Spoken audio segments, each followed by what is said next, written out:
So let's talk about Islamic philosophy.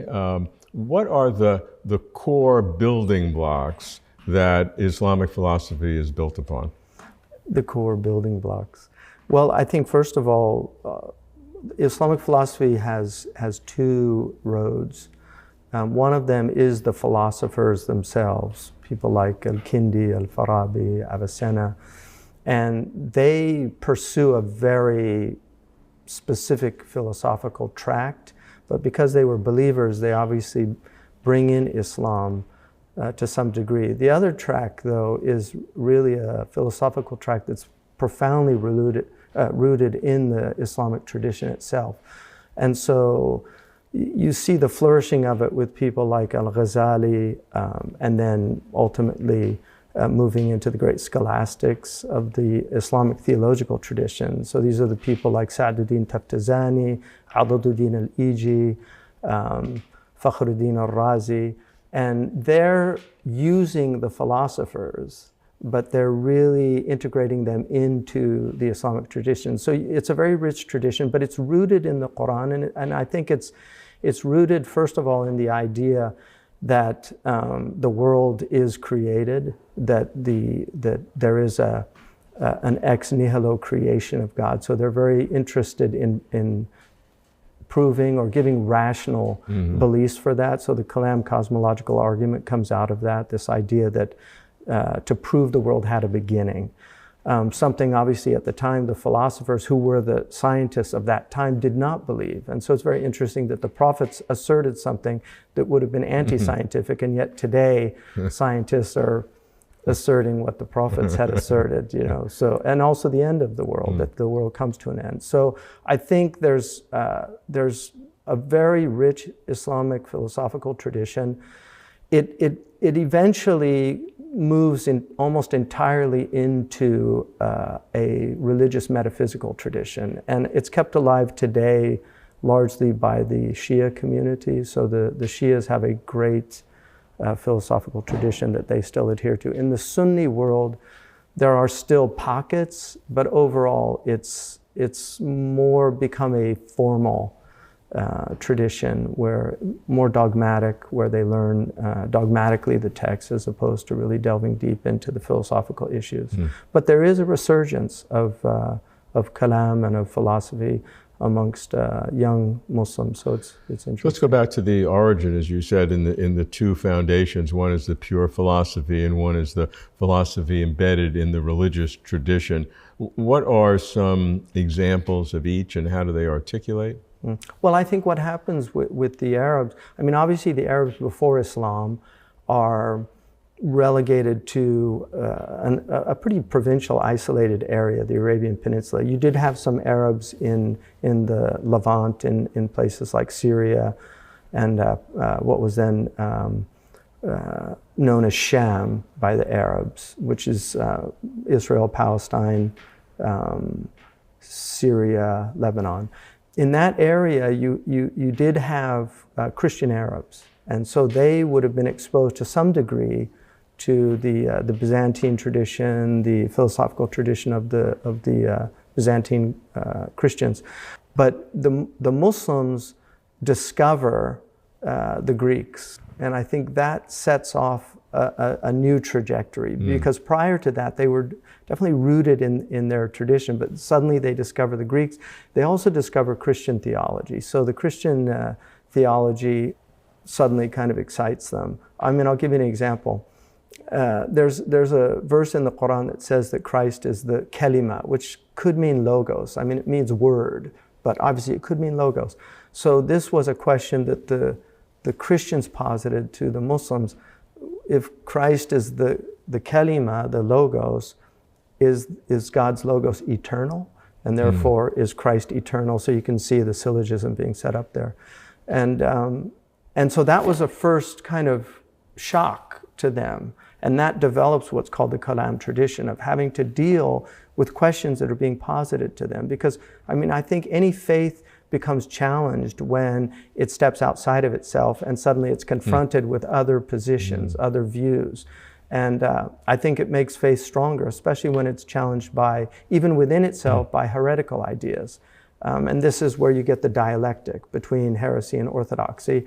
And then very often there's a synthesis. And so I think that's what's happening in that early period with these philosophers. They're thinking deeply about issues. They're also beginning to organize in a way, because the Quran is a book that comes with very, it's a non-linear book.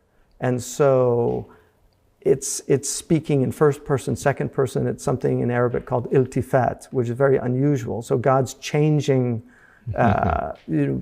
constantly, we, you, I, he. And so that creates a kind of vertiginous experience when reading the Quran for people who are not accustomed to that. The Bible is much more linear.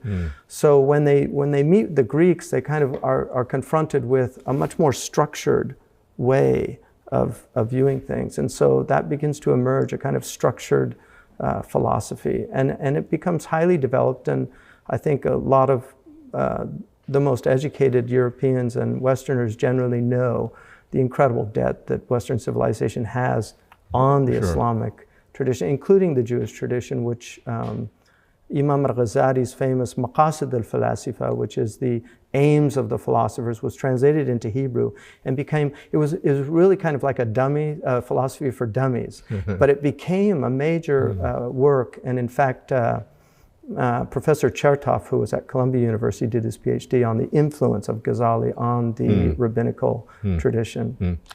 What are some of the fundamental ontological aspects of Islamic philosophy? Obviously, God is the preeminent element, but one question that comes up in various traditions is the world that God created real, or is it just sort of the emanation of God in some almost virtual sense? Right, and I think the Muslims generally, our tradition adheres to a kind of correspondence theory. There is an idea that God has created a world that is matched with the mind, that it's not a trick, it's not a Descartesian, Cartesian demon who's fooling us in some way. We're not in the matrix. That my experience of you, that you are objectively real to me, and that my mind experiences you, and that I can assume that you indeed do exist. And we can exchange ideas because our minds are designed to be able to collaborate in that way. So I think the Muslims really do believe that there are many verses in the Quran that say that God created the heavens and the earth with truth, bil-haq. And so there's an idea that truth is here. And that the beautiful word in Arabic for world is alam, which means the instrument of knowledge. And so the idea is that the particulars of the world are meant to take us to an aggregate that leads to an understanding that God created the world. And so it's designed, and our minds are designed to move towards a knowledge of God. There's a beautiful book that was written called Hayy ibn Yaqdan. It's a famous book, The Awake, Son of the Awake, but it's a philosophical musing by an Andalusian philosopher that actually had influence in the West. And his idea is a kind of Robinson Crusoe character who comes, he's on a desert island, he has nobody, and he begins to just reflect. And his reflection ultimately takes him to God. And so the Quran definitely has this idea about if you reflect deeply. There are many verses in the Quran telling us, reflect deeply, think about these signs. And the fact that the Quran calls, there are two signs. The signs that are actually the verses of the Quran are called signs, so they need to be decoded. But then there's also the idea that the greater world is... That's a natural theology approach. It's a natural theology. And I think one of the beauties of the Quran is it's constantly telling... some people think religion is telling us to stop thinking and just simply become dogmatic and just be fideistic. And the Quran is saying, think. Haven't you looked at the camel, how it was created? Haven't you looked at the winds, how they work in such magnificent order? So there's this idea that there's order in creation, and that order has to have some design. I mean, one of the reasons that the Quran gives for understanding God is that there's a kind of providential care that God has given us. And there are many verses that tell us about the blessings Like, haven't you seen how everything is, we made the earth, there's a beautiful verse that says we made the earth a bed for you. And in the commentaries they say it's neither too hard like rock, so you couldn't build on it, nor is it too soft like sand, so you couldn't live on it. But he made it in that middle area, like a bed. You know, you don't want a bed too hard or too soft. And so those are the kind of blessings that, and then food, the diversity of food, all these things. The idea is to reflect on these and to kind of come to conclusions that there's a creator behind this. There is a source behind this. It's an intelligent source, and it's a source that speaks to us through these individuals, the great Jewish prophets. We believe that Christ obviously is one of the prophets, not Son of God, but a prophet, and then the Prophet Muhammad. So there is, and it's not limited to the Jewish prophets. There's a belief in the Quran that tells us that every peoples have been given prophets. So the Asian peoples had their prophets. The native peoples here in America had their prophets. Everybody has been given some kind of access to this supra-rational world, because our intellects, science has a ceiling. There's an unknowable aspect of what's beyond that, and so that's where metaphysics comes in. Hamza, I'd really like to understand the Islamic God. I am more familiar in terms of conversations with the God as portrayed in Christian philosophy, to a lesser degree Jewish philosophy, and I know there are great similarities, but let's drill down to the Islamic God. I've heard of the 99 names. I understand the apophatic tradition that we can only know God in the negative because God's beyond being, which I thought, what little I've read of Islamic philosophy, seeing God as beyond being, not a category that even can be conceptualized, was very enlightening, very exciting to me. So I want to understand the depth of the nature of God or Allah. Right. So, Bismillah. The nature of God, the idea of God, first of all, is a very human idea. This concept that there's something beyond us. There's a creator. The idea of recognizing our own createdness, that we weren't here and now we're here, and we know that soon we will not be here. Other people will be here, and so the Jewish understanding of God, which comes into the world obviously with the great Jewish tradition, basically morphs into Christianity, which has a very different view of God. And then about 600 years later, the prophet comes and really is addressing both the Jewish and the Christian understandings, acknowledging the Jewish God, but criticizing the Christian God.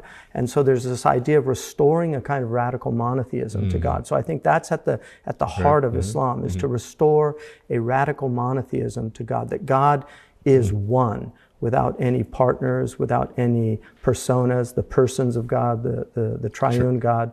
And so for Muslims, we learn about God first and foremost from the Quran. But outside of that, there is also an understanding in our tradition that you should not be, your belief in God should not be a type of imitation of just simply something that drives atheists crazy. Why do you believe in God? Because the Quran says so. Well, how do you know the Quran's from God? Because God says so. Where does he say it? In the Quran. So there's this idea of trying to get out of that circular reasoning by really coming to a natural philosophy and a natural understanding of God. So you have those two tracks. If we look at what the Quran says about God, the most fundamental thing it says about God is La ilaha illallah. There is no God. There is nothing worthy of worship except the one true God. The name Allah, there's a different opinion about it, but one of the opinions is it comes from walaha, which means to bewilder or to perplex. Elohai is in the Jewish tradition, they have Elohim, Ilah in Arabic. Right. These are related. There are others, Muslim scholars, that say Allah is just uniquely a name that has no derivation. that it's the personal name of God. It's like John or Mark is the personal name of a human being. And so Muslims try to understand God through the Quran first and foremost. And the most fundamental verse that tells us about God is the 112th chapter, which is a stunning summation of the reality of God. So it says, قُلْ هُوَ اللَّهُ أَحَدٌ. Say God is one. And one is not a number in the Arabic tradition. Numbers begin with 2. So say God is unique. God is one. قُلْ Allahu Samad. God cannot be, there's no hollowness to God. God is whole. God is infinite. God has no needs. And then, lam yalid wa lam yulad. God was not begotten, nor did he beget. And then finally, وَلَمْ يَكُنْ لَهُ كُفُوًا أَحَدٌ. There's nothing like unto God. So any idea that comes to the mind, one of the things that I learned as a student of theology was anything that occurs to your mind, God is other than that. So we cannot conceptualize God. God has no gender. Unfortunately, in Arabic, you can speak without the problem of masculine and feminine like you can in Persian.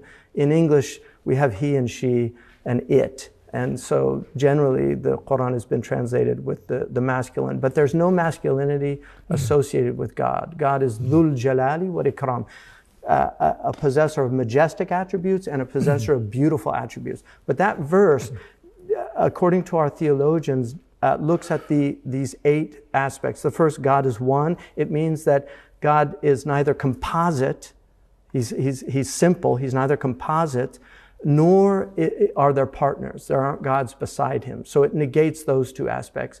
Allahu Samad, he neither has need, and everybody is in need of God. So he has no needs. He's free of needs and defects. And then lam yalid wa lam yulad, he is neither caused, nor does he cause anything in an Aristotelian first mover sense, like that's connected with the cause. So he neither causes in a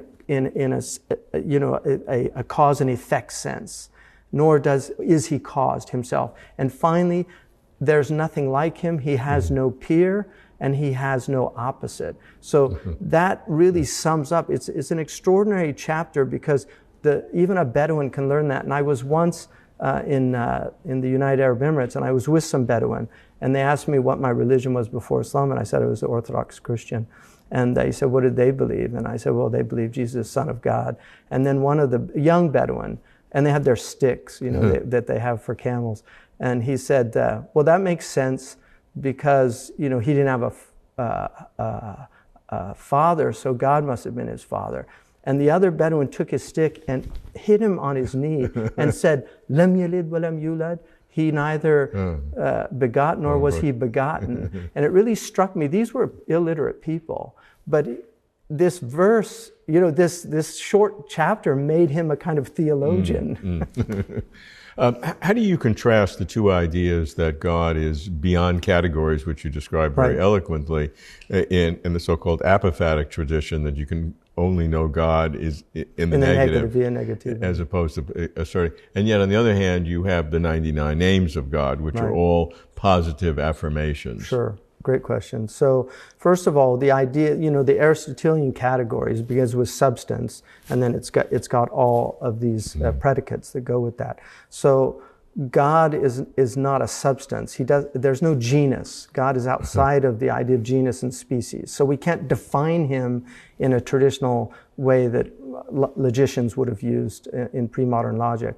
But at the same time, and this is where you get in our tradition what's called tanzih and tashbih, which tanzih is like transcendence, that God is transcendent, utterly transcendent, but also that God allows us to know God, and the way God allows us to know is through attributes. But those attributes have to be understood in a kind of mathematical sense of any number over infinity is 0. So the idea that it's approximations. So the 99 names tell us that God is merciful and compassionate. Those are the first 2 attributes in the Quran.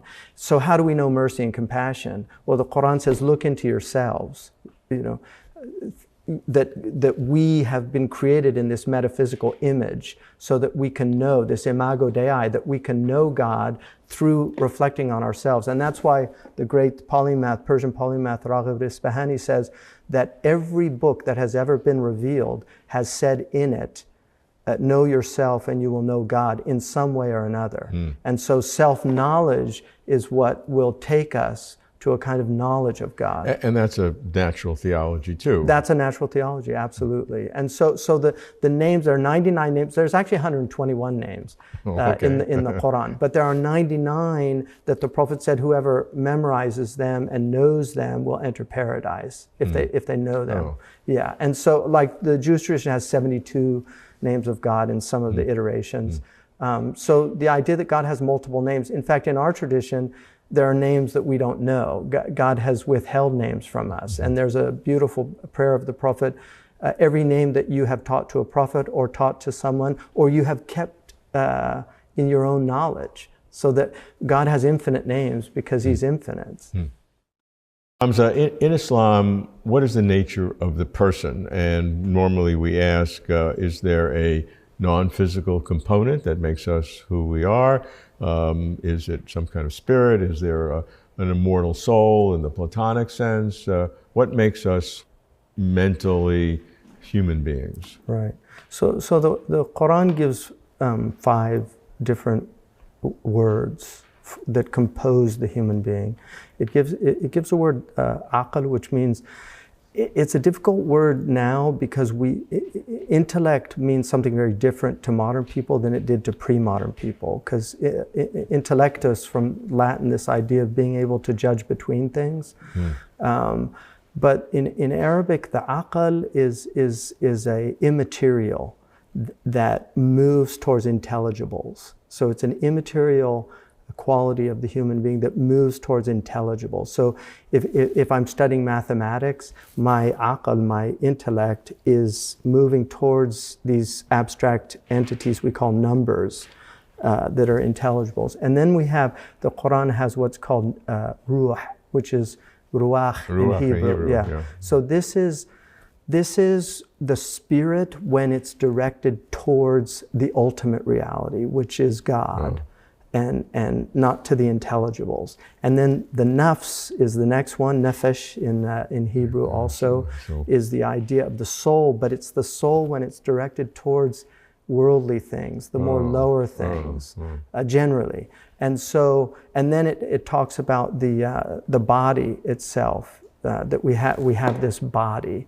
And then it talks about the heart, qalb. So these are the heart represents emotion? The heart represents intellect also. The Quran says they have hearts, but they don't reason with them.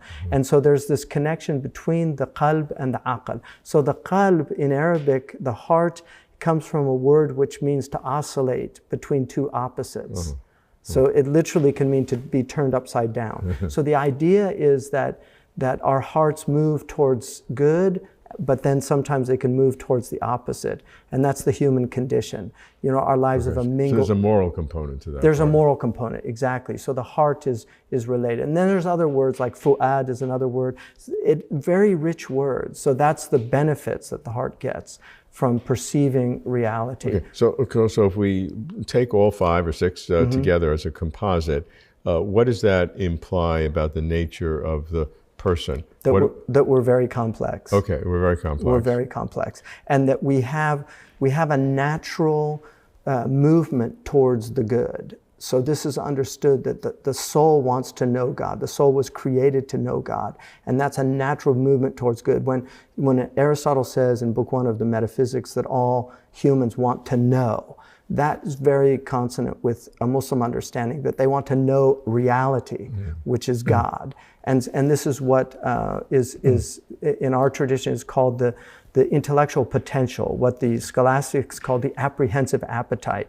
Apprehensive meaning quick to understand, the desire to know. And so the human being is a composite of heaven and earth. And this is why we have an angelic nature, and then we have a bestial nature. And these two are very often in this kind of antagonistic relationship.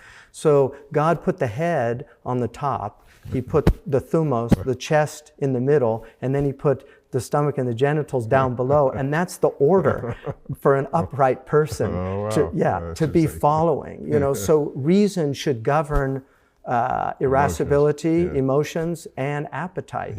When it gets turned upside down, that's the qalb. It literally means to be turned upside down. So when it gets turned upside down, the human being now is completely discombobulated. He's completely.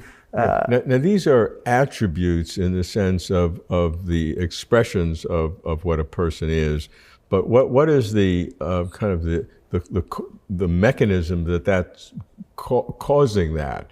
Because you can, from my old science and neuroscience, I can make an argument how all of those things are reflected in the brain, and that's all you need to do that.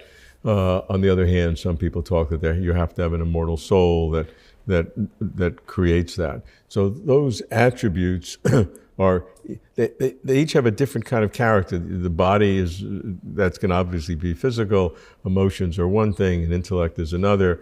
Nefesh and ruach. Pardon, that's my knowledge of Hebrew, not Arabic. But there's obviously great correspondence.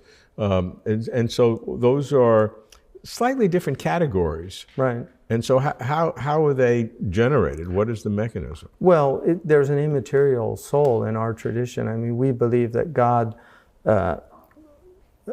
breathes into the human being the nefesh, the ruh, the soul, and that's what animates us. And that's why if you see a dead person, I've washed many bodies. I worked in an intensive care unit and saw many people die. There is such a extraordinary difference between an animated living human being and a corpse. Right. We can just see that something profoundly missing there with the loss of that breath. Which in Arabic the word for soul is related. Both ruh and nefesh are related to breath, and so this idea of this spirit. The Native Americans used to use the pipe to show the breath, so that they could see that it was a human and not an inanimate type of spirit. So I think the soul is the Quran. The definitive verse about the Quran is they ask you about the soul, say the soul is from the command of God, and you've only been given a little bit of knowledge. We just don't have the knowledge. We believe in the soul, and in fact, Raghib says, the great Persian polymath, he says that the ancients considered crazy anybody that denied the existence of the soul because it was so self-evident. And so I think the reductionist model to neuroscience, we don't know consciousness. We don't really still know what it is. We can understand the hardware, but where's the software? Where's the cloud? The pre-moderns had the idea of the agent intellect, which is kind of like the cloud, and then the intellect itself, which is the soft, the hardware. But consciousness, what is that? What is the light? Big debate in the philosophical community, all of whom may be atheists, but they have very different views on the nature of consciousness and the requirement of something not physical in our sense of physical today that's necessary. Right. And the Abrahamic traditions, at least today, have an immortal soul as part of the tradition. It's less clear, some would say it's not in the Hebrew Bible. Right. And the Hebrew Bible talks of a resurrection as opposed to an immortal soul, but those are different kinds of debates. If you look at the brain itself, the triune nature of the brain, we have this R stem, this reptilian brain, which is, it's this ancient survival brain. And then we have this midbrain, but on top of it is this extraordinary neocortex. And again, it's top to bottom. It's, there's an ordering there. And so the challenge, I think, for Muslims, we are challenged to use our reason to really take hold of ourselves, to discipline our souls. The Prophet Muhammad, peace be upon him, he said that the intelligent one is the one who disciplines his soul or her soul and works for what is coming, both in this world and the next, but particularly in the next. And he said the fool is the one that lets the soul do as it pleases, do what thou wilt. The Thelema, the abbey of Thelema, Rabelais. Is there a distinction between the person and the self? I think person is more in the Christian tradition. It's a very important concept because of the persons of God and obviously the human person. But even in Arabic, I've kind of looked for a corresponding word, and I don't think there is, the same idea. But the idea that each one of us is an individual and that each one of us is created by God and should have the dignity of the one created by God, that's very important. And assuming there is some kind of an immortal soul and that comes from God, how does that happen, or when does that happen? And I'm not asking about an abortion issue, when Sure. it happens. That's irrelevant to what I'm interested in. What is relevant is it a specific act of God that picks an immortal soul for you and picked one for me, Right. and picked one for everyone. Sure. Everyone has their special nature that God picked an immortal soul? Or is it something that's sort of part of the process of the natural creation, that a soul sort of comes with the package because of the structure of the reality that God created? Right. So is it a sort of not mechanical thing, but the way God created things, souls come into bodies, or does God have to take an individual effort for each one on a particular basis? So I would say that the soul, the Quran says we were created from one soul. Okay. Yeah. But then there's a particularization of all the souls, and they were all in the loins of that first soul. And God brought them all forth as souls. So we have been in another world, and all the souls came out, and God says to all the souls, "Am I not your Lord?" And all the souls answered in affirmative. And then we come into this world, and what we need is recollection. There's an idea that we have to remember. So the Quran is constantly telling us to remember that covenant, to go back. Which was before our birth? Which was before our birth. Wow. And so that's why when the child comes into the world, the very first thing that's done is the person should whisper the adhan, the call to prayer, in the ear of the child, and then give it a date on the tongue. And it's if you remember the covenant, you will have the sweetness of God's blessing. That's a nice metaphor. Yeah, and so that's really important. How does that tie into an Eastern reincarnation kind of? There's a little bit of a resonance there. There's some resonance, but we don't believe in reincarnation in that way. No, I know that. What we do believe, the Prophet Muhammad, peace be upon him, and this is very interesting from genetics. He said that every soul that comes into the world was prepared by every previous ancestor that had all the way back to its first ancestors. So they all participated into the coming in of existence of that soul.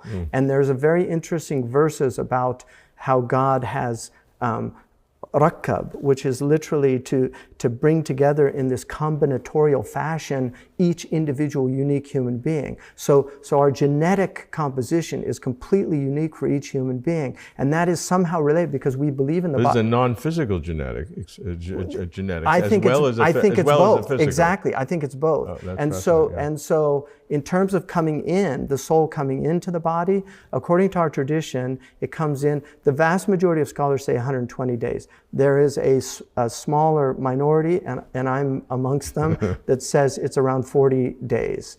After conception? After conception. Okay. Yeah, and I think the embryology shows that now based on certain criteria. I would be skeptical of that, but you would expect me to be skeptical of numbers and specificity like that. Yeah. But what's interesting to me, if God created all this universe of souls, or this one soul that everything is part of, is there therefore a finite number of those that once you've apportioned that one soul into all of its pieces, you got nothing left? Or does God have to recreate something more?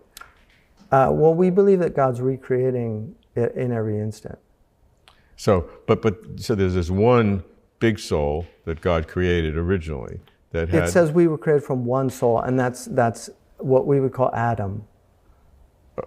Okay, Atom. but there was a some substance, non-physical substance. It's non-physical. We wouldn't call it a substance. Yeah, it's an immaterial spirit. It's an immaterial. Substance can be immaterial. Yeah, that's true in the Catholic tradition. Yeah. So it's an immaterial spirit, and then can it be cut into an infinite number of pieces, or? I mean, I don't know. That's God's knowledge. Don't you know everything? I don't know. I know very little. I feel embarrassed. Yeah, imposter syndrome. Yeah, what do we know, really? I mean, we're all here trying to learn. Yeah. Hamza, in looking at the world's religions, one nodal point is the nature of ultimate reality. In the Abrahamic religions, of course, it is God in various different ways of perceiving God. And in some Eastern traditions, Buddhism in particular, but aspects of Hinduism, perhaps some Chinese philosophy, the dominant essence is a kind of consciousness, a cosmic consciousness, an all-pervading consciousness, in which our consciousness is a part of, or some sort of a segmental process. How do you? Now, obviously, consciousness is a critical factor in the philosophy of mind. We really don't understand what it is to have this felt inner experience. Whether neuroscience alone can explain it, many people would be in doubt of that. I'd be among them, at least, even though I was a neuroscientist by training. But from an Islamic point of view, as you look at consciousness, as it is seen in this larger sense, big consciousness or cosmic consciousness, what's your reaction to that, and how do you articulate the Islamic beliefs with that? Right. So, Bismillah, the idea, the word itself, I think, is relatively new. It's really, it's something, a 20th century obsession about consciousness. Right. I think the pre-moderns would have had a very different view of things. In our tradition, knowledge, God has absolute knowledge of all things, knowledge of God's self. And that knowledge, we have been given a portion of knowledge, but it's very limited, but it enables us to know God. And there's this idea, I think, that the mind itself, we actually believe in these what are called degrees of existence. So one of the degrees of existence is a mental existence, that things have mental existence. So we can think of things like, I can think of a unicorn, and that has a mental existence. It doesn't have an extra mental existence as far as we know.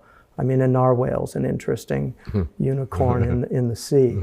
But the idea that God has given us imagination, that we can think of things that never were and perhaps never will be, all these contingent possibilities, and that gives us an indication that God has infinite possibilities, that God can actualize an infinite number of possibilities. Because our minds represent God in some way. It's an indication, it's an approximation. If we can imagine things that don't exist, exactly. then God can imagine God has given us something of an understanding of reality. And that's why our attributes of hearing, of seeing, of sight, of consciousness, of intellect, of imagination, that these are all things that enable us to somehow get some approximation. But the most important thing in our tradition is this idea of waking up. There's an idea that we're actually asleep. So Imam Ali said, all of humanity is asleep, and when they die, they wake up. And then he says, die before you die. So there's this idea that we're actually not conscious, that we're actually asleep, we're dreaming. And so there's this idea of awakening to reality, awakening. And that's something that can occur in life, or has to wait till after? It preferably occurs here. If it doesn't occur here, it will occur with the great awakening, which is death. Yeah. So there's this idea of death before death. The idea of, we have a word in our tradition called fana, which is almost identical to nibbana in the Pali or nirvana in this. It means to be blown out. And so it's the idea of having the self blown out so that it can perceive reality. Is that in core Islam, or is that in the? That's in core Islam. That's in traditional. That's not that's mysticism, Sufism. Well, the thing about when they talk about Sufism and mysticism, all of the Muslims had some commitment to mysticism. All of them. Ibn Taymiyyah uses the word fana. Ibn Qayyim al-Jawziyah, scholars that are traditionally associated with a kind of anti-mystical doctrine, yes. They use these doctrines. They were first formulated by a great Baghdadi scholar, Imam al-Junayd, and they're accepted by the Muslims. So I believe it's core Islam, and I'm not saying that as some kind of heterodoxic view. This is orthodoxy. It really is traditional Islam. So yeah, there is an understanding that we can wake up to reality in life. And that's called, we could call that the path of sanctification. So the other path is the path of salvation, which the vast majority of humans take. And that's just getting by. There's a bare minimum, a baseline of practice that if you do that, you're promised salvation. But there are those in the world that it's not enough for them. They want to know God here and now. They really want to experience God, and they set out on that pursuit, and it's a dangerous pursuit because there's a lot of thorns on that path. What kind of thorns? Well, self-delusion is a big one. Yeah. You know, to think that you've actually had some kind of arrival. There's a great Zen story about the enlightened monk that came to talk to all the Zen, and then. He said, all enlightenment is an illusion. And so everybody left except one. And he said, what are you doing? He said, well, I've been sitting here thinking I'm enlightened. I realize it's just early senility. So, I mean, there is delusional states, and people fall into these states. And that's why humility is so important in our Islamic tradition.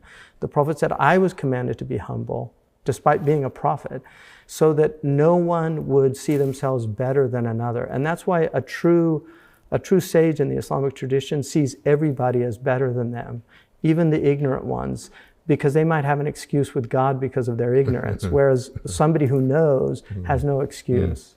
And is there something like a cosmic consciousness that pervades reality, that's independent of God? Or you not? know, I'm a little hesitant to use words that are outside of our tradition. There's an understanding that God has absolute knowledge, and His knowledge is everywhere. That God's knowledge, He is with us wherever we are. His knowledge is with us. God knows everything. God knows what's happening. And so in that way, God is mindful of His creation. And in fact, the Quran says, there's an amazing verse that says that we will show you our signs on the self and in the horizon until it becomes clear to you that this is truth. And then it says, does it not suffice you that God is witnessing all things? So this idea that things could not exist without the witnessing of God, kind of the idea that, you know, and this is, as you know, in physics, this idea of if the observer is not there, does it exist? Well, for us, if God is not observing us, we don't exist. What about the creation of consciousness itself, our awareness? That requires some sort of an implantation of a soul from God? Absolutely. It's a light. We believe that consciousness is a light that God has placed into the human being. And that this is not metaphor. This is not metaphor. It's a light. It's something that's, that has that's a non-physical something. I'd say non-physical. It's a spiritual light. It's a spiritual light. And it's resonant in each person as their own thing. And the mirror of the soul has to be polished, because the light cannot shine through unless there's a polishing. And the polishing of that is mindfulness, is remembrance of God. That's how one polishes the soul. And if that polishing occurs, then reality begins to present itself as it is, reality. So most people, when they think of the Islamic tradition, think of a lot of rituals and a lot of experiences, people praying 5 times a day, facing Mecca, various kinds of mysticism, ascetic practices. Each religious tradition has its own set of practices. So what I want to understand is, in the Islamic tradition, what is the importance of ritual and the traditional behaviors? But more importantly, why do those behaviors facilitate the ultimate goal? So, Bismillah, the prayer itself is really the central pillar that holds the tent, so to speak, up. And obviously the very first pillar of our tradition is there is no God but God. And once you accept that, and then you accept that the Prophet Muhammad, peace be upon him, is the messenger of God, then he tells us what God wants from us. And one of the most important things is prayer itself, that it's actually good for us. We believe that God has no need of his creation, that there's an abundance that God has, and the creation comes out of that abundance, but it does not come from need. It comes from nature. That it's the nature of God to be abundant, and so giving us participation in being this extraordinary experience. And so prayer is actually a form of gratitude, and it's a form of reorienting, because the world, the Vanity Fair idea that the world is a place of heedlessness. It's a place that we can easily fall into heedlessness and forget ourselves. In fact, the Quran uses that term to forget the self several times. They forgot themselves, and so God forgot them. And remember me and I will remember you. And one of the things Kierkegaard said, something that fascinated me. He said that one of the most dangerous things in the world is to lose yourself. That he said it's the easiest thing in the world to do. He said you can lose your wife or your spouse, you can lose your hand, you can even lose 5 Krugers or dollars and recognize it. But he said, but people lose themselves all the time and they're completely unaware of it. That is why the prayer brings us back. It reorients us. I mean, reorient to go back to the east. To go back to where the sun is rising, to where that light is coming forth. That's the essence of the prayer, and that's why it's the fundamental practice of every devout Muslim. Coupled with that is also Quranic recitation, this idea in the Hindu tradition, they have the Smriti, which is this idea of remembering the scripture, because the scripture brings us back. The scripture has all these reminders. There's the fragrance of death on every page of the Quran. It's reminding us that we are temporal beings, that life is very fragile, that we can lose our lives at any time. As Hamlet said, the readiness is all. It's the preparation for meeting God. The prayer itself, what are the essence? What's the essence of it? How long is it? What? It's not long. There are 5 prayers. The first one is at dawn. So when the first light comes. Each one is different. Yeah. So each one is different. Right. So we wake up. We're encouraged to wake up before dawn and do night prayers. So that's called night vigil. So that's very important. The Christians, the Catholics also have night vigils. So the idea is we get up at dawn as a baseline. You can do other practices, and then you do a ritual washing, which in the Jewish tradition they have the mikvah.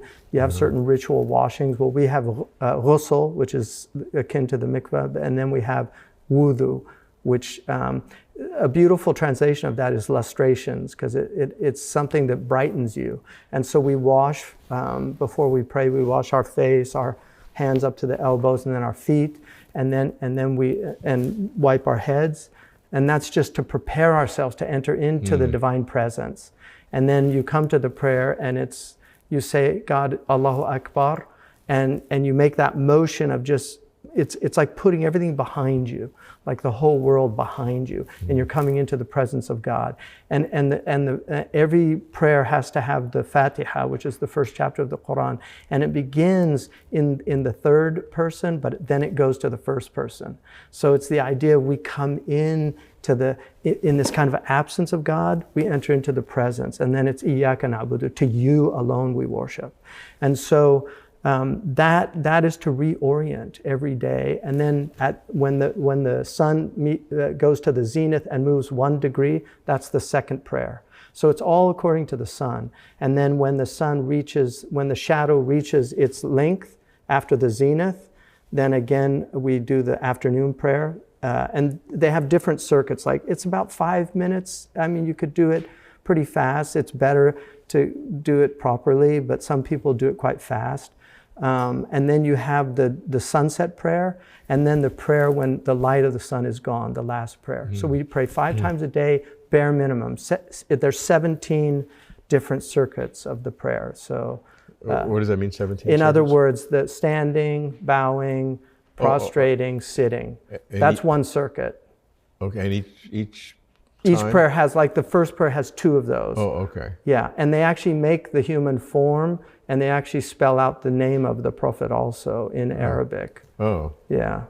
And he's considered the perfect man's, peace be upon him. And so, again, there are 5 times a day, and there are 17 positions? No, there's 17 circuits. So standing, bowing, standing again, prostrating, sitting, prostrating, standing. That's one circuit.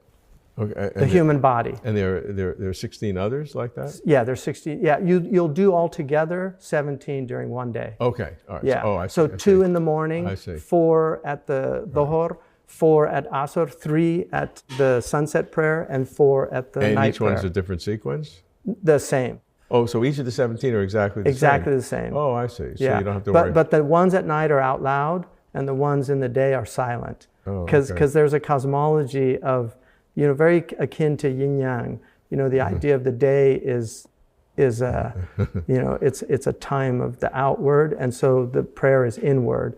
And at night, it's time of the inward, so the prayer has the outward manifestation. There's a lot of that cosmology in the Islamic tradition. Is there any numerology significance to the 5 times a day or the 17 there different is. Uses of there is. There are sacred numbers in the Islamic tradition. So obviously, 1 is the most sacred, and like I said, it wasn't considered a number. And then 5 has obviously a cosmological reality. Traditional worldviews had the 4 elements and then the quintessence. So there are many things. And then 7 is another number. It's a perfect number between, it's the 4 and 3 addition. So Muslims tend to shy away from too much numerology. There's a recognition that it's real and that it does have significance. 70 is a sacred number, 99 is a sacred number, 33 is a sacred number. How about 17 for the different circuits? Yeah, I don't know the significance of that, but these are things that we call supra-rational. Like God has kept things of why he does things. But we know, like for instance, cortisol levels are highest at that point in the morning. And definitely we also know, like grounding now, the importance of grounding, the importance of actually, just grounding our bodies to the earth. So, and that's why it's actually a want of the Prophet ﷺ to actually pray directly on something that comes from the earth. Is there any intercessionary objective of prayer, of this kind of prayer? Absolutely. So are you able to ask Allah to do things? And we tend to. We ask God to choose for us. Like we have a prayer called the istikhara. They say more tears have been shed over answered prayers than unanswered prayers. I think there's a lot of truth to that. We tend to ask God, if this is good for us, then make it happen. If it's not, then divert it from us. So, but we do ask the things that the Prophet asked for: good health, well-being. We pray for people, other people. We ask God to give them good health or make it easy, their sickness, things like that. And is there an increased likelihood of those things happening? There's a difference of opinion. There's verses in the Quran that say, had it not been for your prayers of intercession, then God would not give you that attention. But there's also an idea that the fundamental purpose of prayer is a display of our humility and our need of God. That the idea of God knows best what's for us. So whether it's answered or not, we don't really put a lot of... It'd be nice when prayers are answered, right? But it's not something that, oh, he didn't answer my prayers, he's angry at me. No, it's, he didn't answer my prayers, it must be better for me that they weren't answered. Hamza, does Islamic philosophy have the problem of evil, which Christian philosophy and to a lesser degree Jewish philosophy have wrestled with? Bismillah. Well, first of all, I think the fact you said to a lesser degree Jewish philosophy, I think that's true of Islam also. It's not the same type of problem as it is. I mean, Islam is certainly not Manichaean. It doesn't separate this idea of, good, a good God, Ahriman and Ahura Mazda, or the devil having some kind of independent power. Right. But evil is understood in the Islamic tradition. We have 6 core beliefs that every Muslim has to believe in, and one of them is called the qadar, which is often translated as fate. I think a better translation for it is the measuring out, and that's of good and evil, that God has measured out. In other words, God allows these things to happen in the world for a purpose. We can distinguish, obviously, you're well aware of the distinguishing between moral and natural evil. So we, as moral agents, we have free will. And so human beings can perpetuate great evils on other people. And there are reasons for that. And one of the fundamental reasons is it enables certain things to happen. Like, for instance, if there was not oppressors, there could not be the patience of the oppressed. There could not be the display of the virtue of the oppressed. There could not be forgiveness. These are all very important. God forgives. And so, judge not lest ye be judged.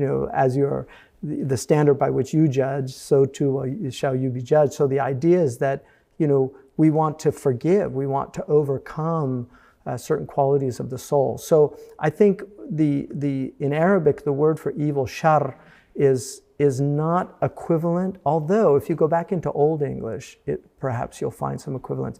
In Old English, evil, I think ebel, it comes, one of the word meanings of it is defect. And it can also mean illness. And so I think that's closer to the Islamic understanding that evil is a want or a lack of. And that's one of the meanings of shar. Privation, yeah. So in Arabic, for instance, poverty is an evil, not because it's morally wrong, but because it's a privation. So anything that's a privation or a defect is a type of evil. In terms of natural... So there's no distinction between them in terms of that term of privation versus an affirmative evil that somebody perpetuates, a crime? Well, and that would be a lack of goodness. I mean, there's a privation of goodness in the perpetration of the crime. In that sense, it's an absence. It's an absence of goodness, or an absence of adequate standard of living is poverty, and those are equivalent. Right, but it's also, there's another... Many people would argue that they're really not equivalent. I know, and I think there's an argument for that. But I think one of the things, if you look, for instance, in Hebrew, the word for sin is khata. In Arabic, it's khati'a, also khata. And in Greek, it's amartia. They're all archery terms, to miss the mark. Oh. And so the idea is that everybody wants good. Everybody, even the evildoer wants good. But the problem is the light of the intellect has not been polished. And so they're looking through this opaque lens, and it's muddled for them. So they see an apparent good as a real good. They think pleasure, for instance, raping the woman, they're going to get that good, which is the pleasure they want from that. But that's what they're seeking, but it's a sin. They've missed the mark. The proper way would have been to court the person and for things to be consensual.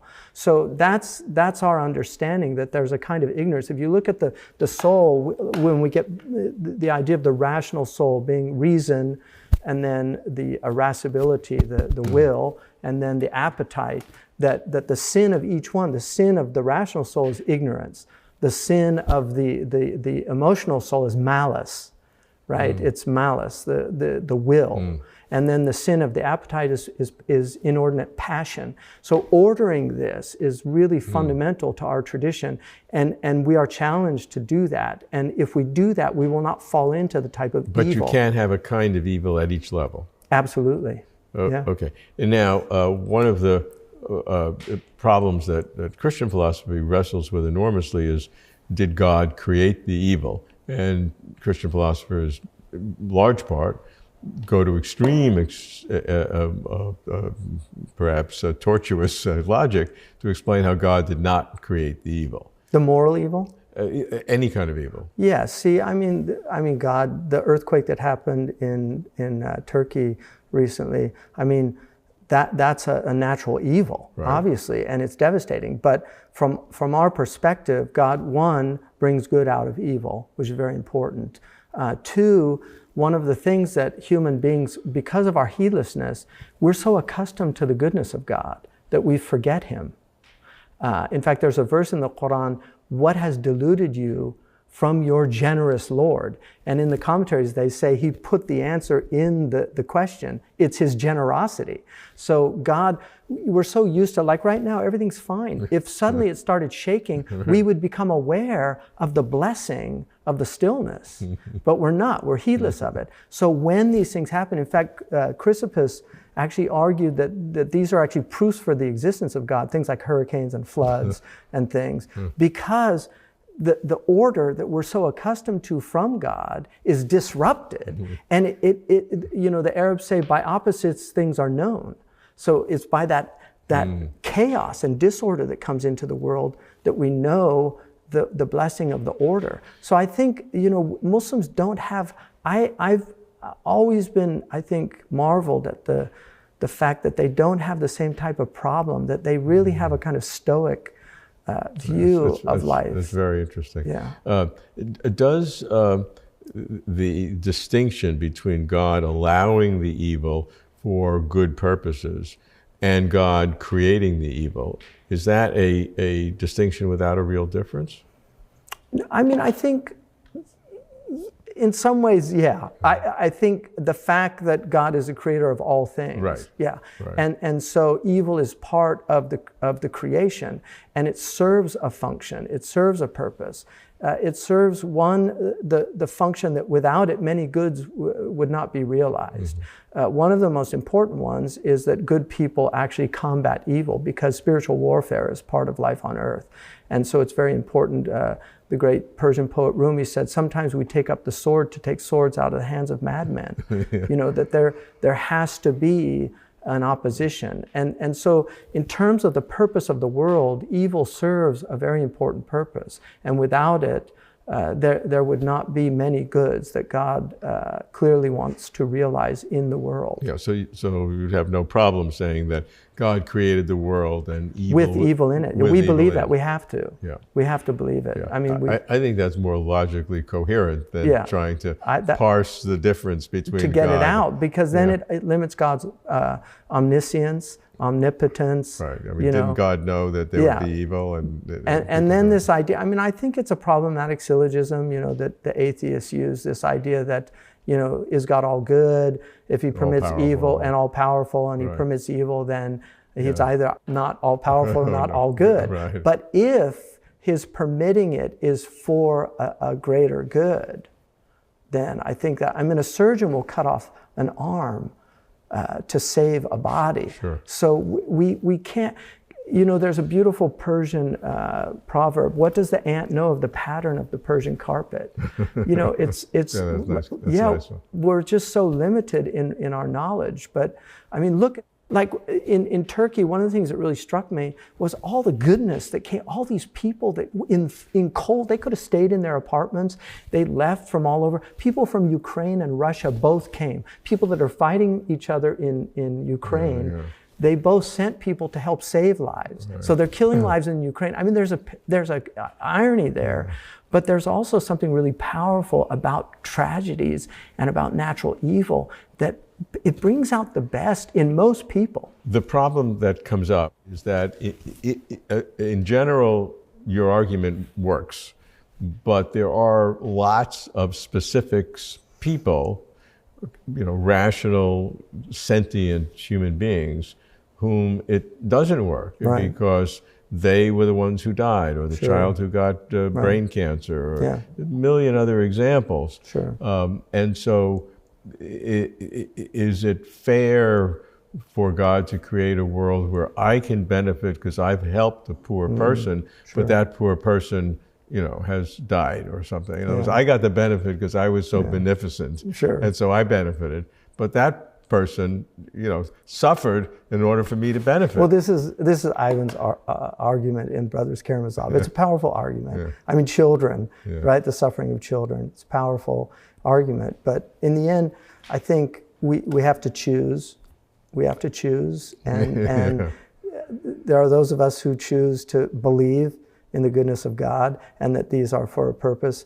And I think it's definitely a healthier perspective, because the other perspective, I think, leads to a type of either nihilism or despair, or and I think there's a reason for that. I think God's created us in that way.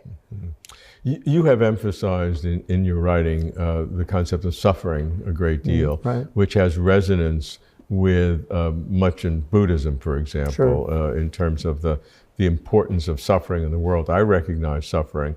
Of course, everybody does, but I don't do it in my worldview anywhere near as much as you do. So enlighten me in terms of the importance of appreciating suffering as this vehicle to understand reality, understand God. Well, I mean, I've seen people, I was a registered nurse and worked in a hospital, and I've seen people in immense suffering, and I've seen people handle it in ways with faith that people without faith were incapable of handling it. And I think that I genuinely believe that suffering is something that is just, it's the first noble truth, it's part of the world. And we have to hopefully avoid it as much as possible. I mean, who wants to suffer unless you're a masochist, But I think we also have to embrace it when it comes to us and try to see the wisdom in it. I saw an amazing interview with Christopher Reeves where he said that he chose that the world has purpose and that this event that happened to him had a purpose, that he chose that as opposed to just wallowing in his anger and resentment at God or no God, at the pure arbitrariness of the universe. I mean, these are all choices that we make, and I think the most intelligent choices, the most hopeful choices, and the most necessary ones for our well-being are the ones that recognize that there's purpose and reason in that. And I think we've all suffered. I mean, this is something at different degrees, obviously. I mean, there's different degrees of suffering, but we have all suffered, and it's something that we share as a human species. And I think that if you're empathic, it enables you, because of your own suffering, to recognize the need to help others. And these are the benefits of tribulation. That's one of the great benefits of tribulation. I had a wonderful experience of that once, but I'll save it for another time. Why don't you? Okay. Well, this woman was listening to a talk that I gave. She was in England driving on the highway, and it was called the 17 Benefits of Tribulation. And one of the benefits was that it enables other people to help you. And right then her tire went flat. She told me this story. And she pulled over, and this wonderful man came and changed the tire. And there was that exchange, and I think that's something very human. So what is Islamic philosophy's approach to death, life after death, the sequence of events, what happens? I think, Bismillah, this is something that I actually came into Islam because of that. So I had a near-death experience. So death was very real, and I decided to go through all the world scriptures from the perspective of death. And it was the Quran that really struck me as the one that dealt so much with death. There was just so much in there about death. There are 2 chapters that devout Muslims recite every day, Yasin and Waqia, and they're both basically death meditations. The Prophet Muhammad, peace be upon him, said to do much remembrance of the destroyer of pleasure, meaning death. And not in a morbid way, but just in a way that makes us aware of the fragility of life so that we get more out of life. The Prophet Muhammad, peace be upon him, said, wake up in the morning not expecting to see the evening, and go to sleep at night not expecting to see the morning. And so devout Muslims try to live their lives with this, like we do death meditations. And so I ended up actually writing for the study of Quran many, many years later, the article on death in the Quran. It was kind of it was an amazing, I think, event for me. Dr. Nasser asked me to do it. And I had to read the Quran from that perspective, and I was just struck how the fragrance of death is on every page. It's just really quite stunning. So for us, when the soul dies, there's a separation from the body, and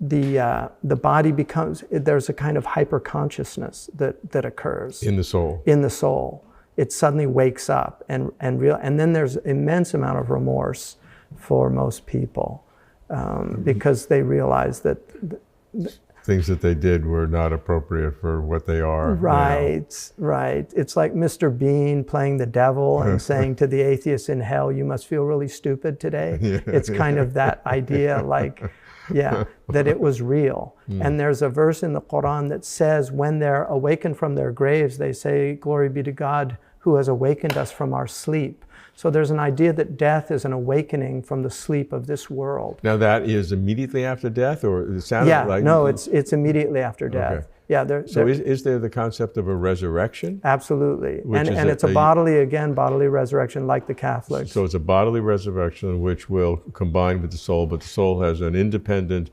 existence, a very hyper real existence after you die. And it's the immaterial soul, so it's consciousness as well. Yeah, so you have consciousness, it's a first person consciousness? First person consciousness. And you have all your memories from the past? Yes, and then when you're put into your grave, there's a sleep, you go into a sleep.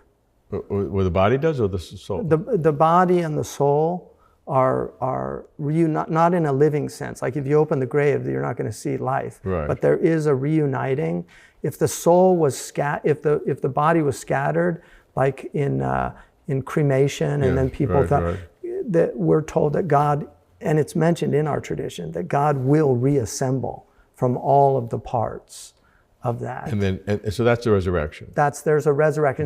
But in the grave, you're put into a sleep. There's an initial questioning in the grave. Who is your God? Who is your Lord? That's the first question. What is your religion? And who is your prophet? And there's two angels that come in, and they're very intense, and they ask these questions to the soul. And then this is before the resurrection? This is before the resurrection. Okay. And then after that, it's the grave is either like a very unpleasant place, or it's a very pleasant place, but depending on how you lived your life. And then what happens is there's a sleep that goes, and then that sleep will be awakened with the blowing of the trumpet. So the Muslims believe, like the Jews and the Christians, that there is a blowing of the trumpet at the end of time, when all the souls are brought forward. I just want to get the sequence again.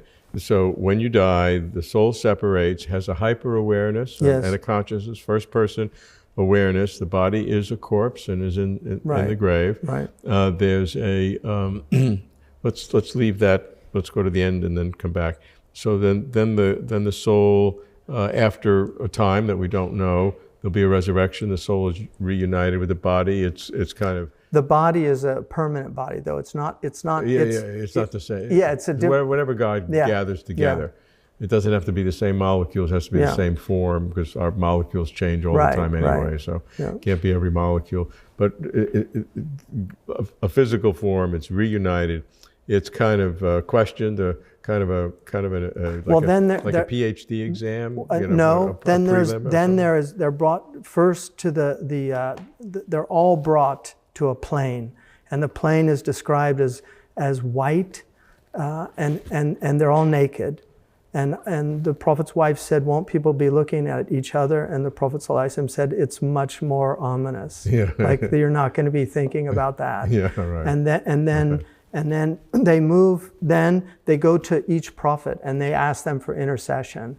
And so the Prophet ﷺ, finally they go to the Prophet and they ask him for intercession.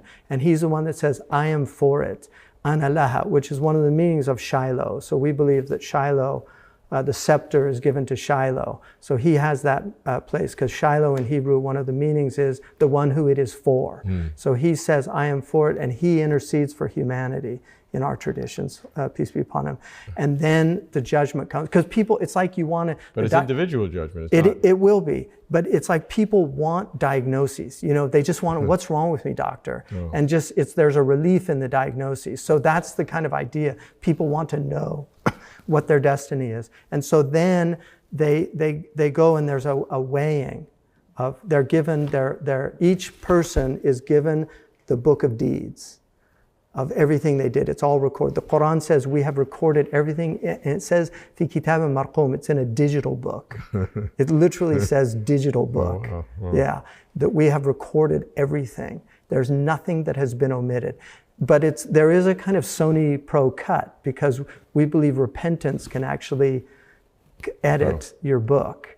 So if you repented for sins, they can be removed from that book of deeds. Kind of a blackout, like a top secret document. Exactly, like a redaction. And so then you're given the book, and then your deeds are weighed in scales, like in the ancient Egyptian tradition. Yeah. The soul is weighed, you know. So they're weighed, and depending on the balance, it depends on. Is it a bimodal decision? Either you go to paradise or heaven or hell? Yeah, it is. It's well, there's also a kind of purgatory. There's something called al-araf, which is neither in hell nor in heaven. And there are people, obviously, that can get out of hell also. Okay, so hell is not permanent. It's not. It is permanent for some people, but many people will get out through intercession, through purification, spending some time. The word... Is it possible for everyone to get out, or some people? There are opinions amongst some of there are certain scholars that had those opinions, but that's not the normative tradition. But there are scholars that did hold that opinion. Is there any tradition of universal salvation in Yeah, Islam? and there's a book written by Muhammad Rustam that has that on universal salvation in the Islamic tradition. But like I said, it's not the orthodox position. There was a position from one of the Andalusian scholars that eventually hell they become nariyun, the people. So it's like they become accustomed to it. But the Quran is pretty clear that it's eternal punishment, and there are many verses. Although there's an interesting position in our tradition. So if God makes a promise, he has to fulfill it because that's his nature. Right. But if he makes a threat, it's actually considered acceptable for him to not fulfill the threat, because even in our tradition, if I say to you, if you come to my house, I'm going to really, you'll see what I'll do to you. And then you show up and I'm saying, come on in. That would be seen as a good thing, like I've forgiven you. Yeah. And so that idea about God is that he can forego a threat, but not a promise. How do you distinguish between a threat and a promise? Well, the threats are the threats of punishment. Those are threats. But there are promises also of punishment. So he will. So yeah, you have to be careful. And that's the idea. And then there's this idea of a sirat, which is a bridge between paradise, and underneath it is hell. And every human being has to cross that. And then the Prophet described these massive scanners that come and scan the soul. And if the soul is, it will clamp onto weak souls and pull them, and the soul will pull to keep them on the path so that they could get across. And the ones that don't make it are literally thrown into hell. And this process occurs after the judgment. That goes across. And then the people that get across, every prophet will be praying for their community. So Moses will be praying for his community, Jesus for his community, probably the Buddha for his community. Every prophet or messenger. I mean, there are people that believe that Buddha was one of the messengers. It's not in the Quran, but there are Muslims that... Now, right after death, the immortal soul has this hyper-aware state, but it's not going to a heaven or hell. What does it do during the interim period before the resurrection? Yeah, there's a lot of debate about that, about what that is, because this group they see the people in heaven, but they're not in heaven. And so there are some that argue that that's it's to prepare them, like the 7-story mountain. Well, who's in heaven? Because I thought nobody gets to heaven before the resurrection. Yeah, no, the martyrs are in heaven. Okay. So we believe that martyrs are in heaven. Yeah, the martyrs go straight to heaven. But normal people don't go straight to heaven. No, they have to go through the judgment. Everybody has to go through the judgment. Except the martyrs. Yeah. Okay, so then the souls, after they leave the body, before the judgment and the resurrection, they can see the martyrs in heaven. Right. But it's a pretty sparse place compared to the great majority. We also believe children. If you die before puberty. Oh, I see. And they're in the care of Abraham. Okay. Yeah. Good. Even aborted children. Even aborted children. Even aborted children. So there must be the spontaneous abortions that happen. Right. And they'll intercede for their parents because they lost the child. And there must be a time frame before. We're out of time now. Oh, yeah. No, I mean a time frame for the abortion. I mean, it wouldn't happen 1 second after conception. Yeah, exactly. So there'd be a kind of cutoff point where you make it. Yeah. Okay. Well, I mean, all these systems are fascinating. That what the human mind can construct and put together some logical ways. I'd be shocked if any of this were, true to the last word. But, Well, here's something to think about. There's a verse there's a tradition in the Hadith which says the afterlife is what no eye has seen, no ear has heard, and has never occurred to the human mind. And so these are again all approximations. Yeah. Like what is going to happen? These are approximations for us to understand it, but we do believe in these resurrections, and there are many Muslims that take these very literally. Hamza, the historical knowledge is that the relationship between Islam and science during the flourishing of Islamic civilization, Middle Ages, was the richest in the world at that time. That Islamic civilization was the font from which much of science began to develop from. And yet, in today's world, much of the Islamic world is not has that same view of science. How can you characterize the relationship between Islam and science, particularly, questions of evolution, which is obviously sensitive in parts of the Christian tradition? How does the relationships relate? Well, I think, Bismillah, in the early period, the Muslims were encouraged by the Quran to seek knowledge. The Prophet Muhammad, peace be upon him, in many traditions said to seek knowledge. There's a tradition, seek knowledge even unto China, that every believer has to seek knowledge. And so Muslims were syncretists wherever they went. I mean, they went to Jundashapur, they learned the medicine from the Persians, they went to India. We have wonderful early books where they were quoting Hindu sages. They went to the Greeks, they translated all the Greek materials into Arabic. So they were just filled with an incredible appetite for knowledge and did that all over the world. And then they were fascinated by geometry because geometry, the sacred science, they really understood geometry as a discipline that really can hone the intellect into perceiving order, and also the idea of demonstrative proofs that have a type of certainty in them. So they really developed mathematics, and I think they were fascinated by everything about the world and wanted to know it and understand it. And one of the interesting things, David Berlinski in his book on the self, he has a book where he talks about if you took modern American academics and put them into scholastic Europe, like 13th century, he said they would acclimatize very quickly with the dogmatism because we're so dogmatic here. The book's on human nature. And then he said, but if they were put in 10th century Baghdad at the height of the Muslim, he said they would be bewildered by the the variety of opinion and the differences and the robustness of the dialectical exchanges between scholars. So I think there's a lot of truth to that. The Muslims were real seekers, and over time, there's a curvilinear reality to all civilizations, and the Prophet Muhammad, peace be upon him, told us that the Muslims would decline. So he did describe that, although he said towards the latter days there would be a resurgence. But they fell into a kind of decline in the sciences.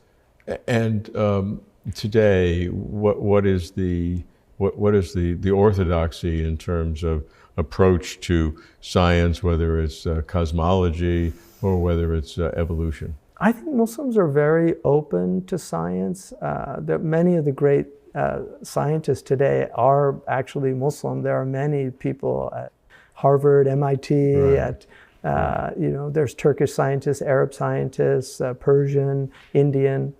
I mean, there's great physicists. There's a Muslim that won the Nobel Prize for physics. Sure. So I think they have a respect for science.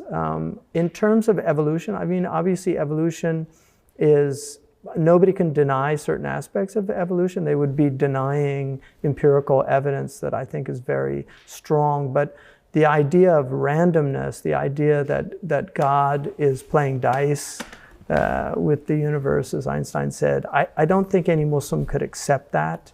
We also do believe in the original creation of Adam. Maurice Bucaille made an argument that things evolved, but the human being did not, that he was put here in the process of evolution. I think that would probably be a closer idea for most Orthodox Muslims. But there's also evolution. There's Stephen Myers doing some really interesting work. There's a book called Theistic Evolution, which is, I think, edited by him, but challenging a lot of the assumptions. And I think that he's convincing a lot of people that the model that evolution presented, this idea of simplicity down as foundational, is not holding a lot of water. So I think, we have to see, science can become very dogmatic and not allow for alternate perspectives. And I mean, Thomas Kuhn, Scientific Revolutions, these are realities that theories break down. So we don't know. And I think, for me personally, I think anybody that denies design, obviously Dawkins would say you don't understand evolution, but I just feel like it's so evident. I mean, the opposable thumb, the eye, the ears, I mean, there's a falcon, the design of the nose of the falcon, because they dive at 200 miles per hour, and the design prevents their lungs from exploding. So there's so many things. Even Darwin said that damned eye, because how did the eye evolve with the incredible complexity? Because we think colors themselves. I mean, the world might not have any colors. Colors might be purely a subjective experience. Sure. But what a God to give us colors. Yeah. So there are different positions that one could take on evolution. You can have a broadly deistic evolution, where God put everything in place from the beginning, but then it naturally developed without any intervention. You could have a theistic evolution, where God set it in motion, but needed to intervene at places to create step function differences of different people. Yeah. However many times you think God may have done that. Right. And then, of course, you could have no God and just the evolutionary process. And, I think it's not difficult to explain all of the different facets of why things look like they're designed, because in a sense they are designed. Evolution would say they are designed, but through the long process of evolution, the person that has the better eye will likely escape the predator versus the one that had the poorer eye, and so that process develops. So, but how did it start? I mean, the first cell. Origin of life is still. I mean, thank God for the design of the nose. We both have problems holding up our glasses. Right. So that's good. But if we had a different nose, we could invent some other thing to do that. But in the Orthodox Islamic tradition today, which obviously it's not purely random. Is there a theistic evolution, or I perceive that there's a lot that don't believe in evolution at all? Sure, I think the majority of Muslims don't. There are people writing now on theistic evolution. There's recent books on the idea, so I think it's being debated. But the idea of randomness is absolutely unacceptable. What I would say, and I have said this before, if evolution were true, hypothetically, if evolution were true, and God used the mechanism of randomness, like obviously it's not random from God's knowledge, but if he used that, like God made us to learn through hit and miss. I mean, that's how we learn as humans. So if he created a whole creation like that, I think that's perfectly possible and compatible with God, if that was true. But from God's perspective, if we can even use that word, I mean, language breaks down when we talk about God. Sure, yeah. Right. But from that reality, there's no randomness. The Quran says there's nothing, there's not an atom that God is not aware of. So everything is in its place, everything is fulfilling its function, everything is doing what it was intended to do. And we believe that about God. So I think these are debates that are continue and they're interesting. Hamza, what are the deep fundamental metaphysics, the ontology in Islamic philosophy? For example, abstract objects, the Platonic heaven where forms exist. Is that present in Islamic philosophy? And if there are abstract objects, how does that relate to God? Well, Bismillah, in the story that the Quran gives us about the first human being, the first consciousness, was Adam, and Adam was shown everything, and he named everything. Now, Fakhruddin al-Razi, one of our great metaphysicians, said that what he was able to do was to see the universal in the particular. And abstraction is the ability of the human mind to see one out of many, universes, right. One out of many. And so the human mind was created purposely to see the one out of many. Because ultimately it is see the one God out of the many variants of God's creation. And so the abstraction is the great gift of the human mind, that we can abstract, that we can, in Arabic, tajrid means literally to make naked, to denude, and to get to the essence of a thing. And this is why a human being can categorize things. If I say to somebody, could you get me a glass? They go to the kitchen. I don't have to say which glass, in some kind of nominalistic idea that every single glass is unique. Yeah. No, he has the universal concept of glass, which enables us to talk. So we're constantly talking with abstraction. There's no way we could speak or communicate without abstraction. So those abstractions are a gift from God. And it was designed for the ultimate abstraction, which is to see the reality behind the multiplicity, which is one. And that's why we're called muwahidun, those who make one. That's what the Muslims are. They are those who make one. They make God one in their understanding. Because there are others that give God multiplicity or deny God and then make the universe a God. Because there's no such thing as an atheist. If somebody says, I don't believe in God, they have to believe in the universe. Right, they have to believe in materialism. So what they're doing is they're giving the attributes of God to other than God. And that's the essence of shirk in our tradition, which is the worst sin, which is to associate with God what cannot be associated with God. Okay, so that would seem to indicate a nominalism where the human mind abstracts the ideas of the universal from the particulars, but there's no self-existing universal.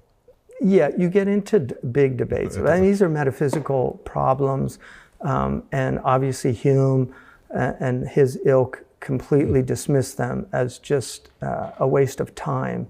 But there is an idea of what are called source forms or archetypes, that everything is coming out of these source forms, and that's how we recognize them in this world. That's a very different way to conceptualize it. So there is this idea. I mean, Muslims tend to be realist in the traditional sense of that word, not the modern sense of it. So we're not idealists, not like Berkeley's idea of the world, where it's just a perception. In the mind of God, no, it's real. No, there are real things, but then there are also things that have an extra mental existence, well, that's different than if we have the ability to abstract something. That's something we're creating, as opposed to like something, numbers. Do numbers exist? Yeah, exactly. Right. So numbers are pure abstractions. Right. I mean, there's no number in the world. It's the mind that gives the world number. Right. Avicenna has a whole section about that. Right. But is that something that we're inferring by language, and therefore it's kind of a fictionalism to have a universal, or is there some fundamental universal, perhaps, that God created, or some relationship with God that we're then able to perceive? Yeah, and I think these are the debates that the metaphysicians have, and it's not a dogmatic view in the Islamic tradition, so there's no fixed dogmatism on that. How about the relationship between God and time, which to me is one of the deep probes of both time and God? And the question is God, clearly God has no beginning and no end, but that can be understood in two different ways. One is that time is real and God is in time, but God never had a beginning and never had an end, and then will never have an end. So it's an everlasting situation. Right. Or is God not in time? That time is something that God created and therefore is not in time, and is some sort of a changeless time out of not in existence, and is eternal in the sense of having no participation in time. There's no difference in terms of God always being there, but a very deep difference in terms of the nature of God and how we relate to God. Sure. So I think that in the Islamic tradition, God is creator of time, that God, I think Muslims would adhere to the Aristotelian idea that time is the measurement of motion.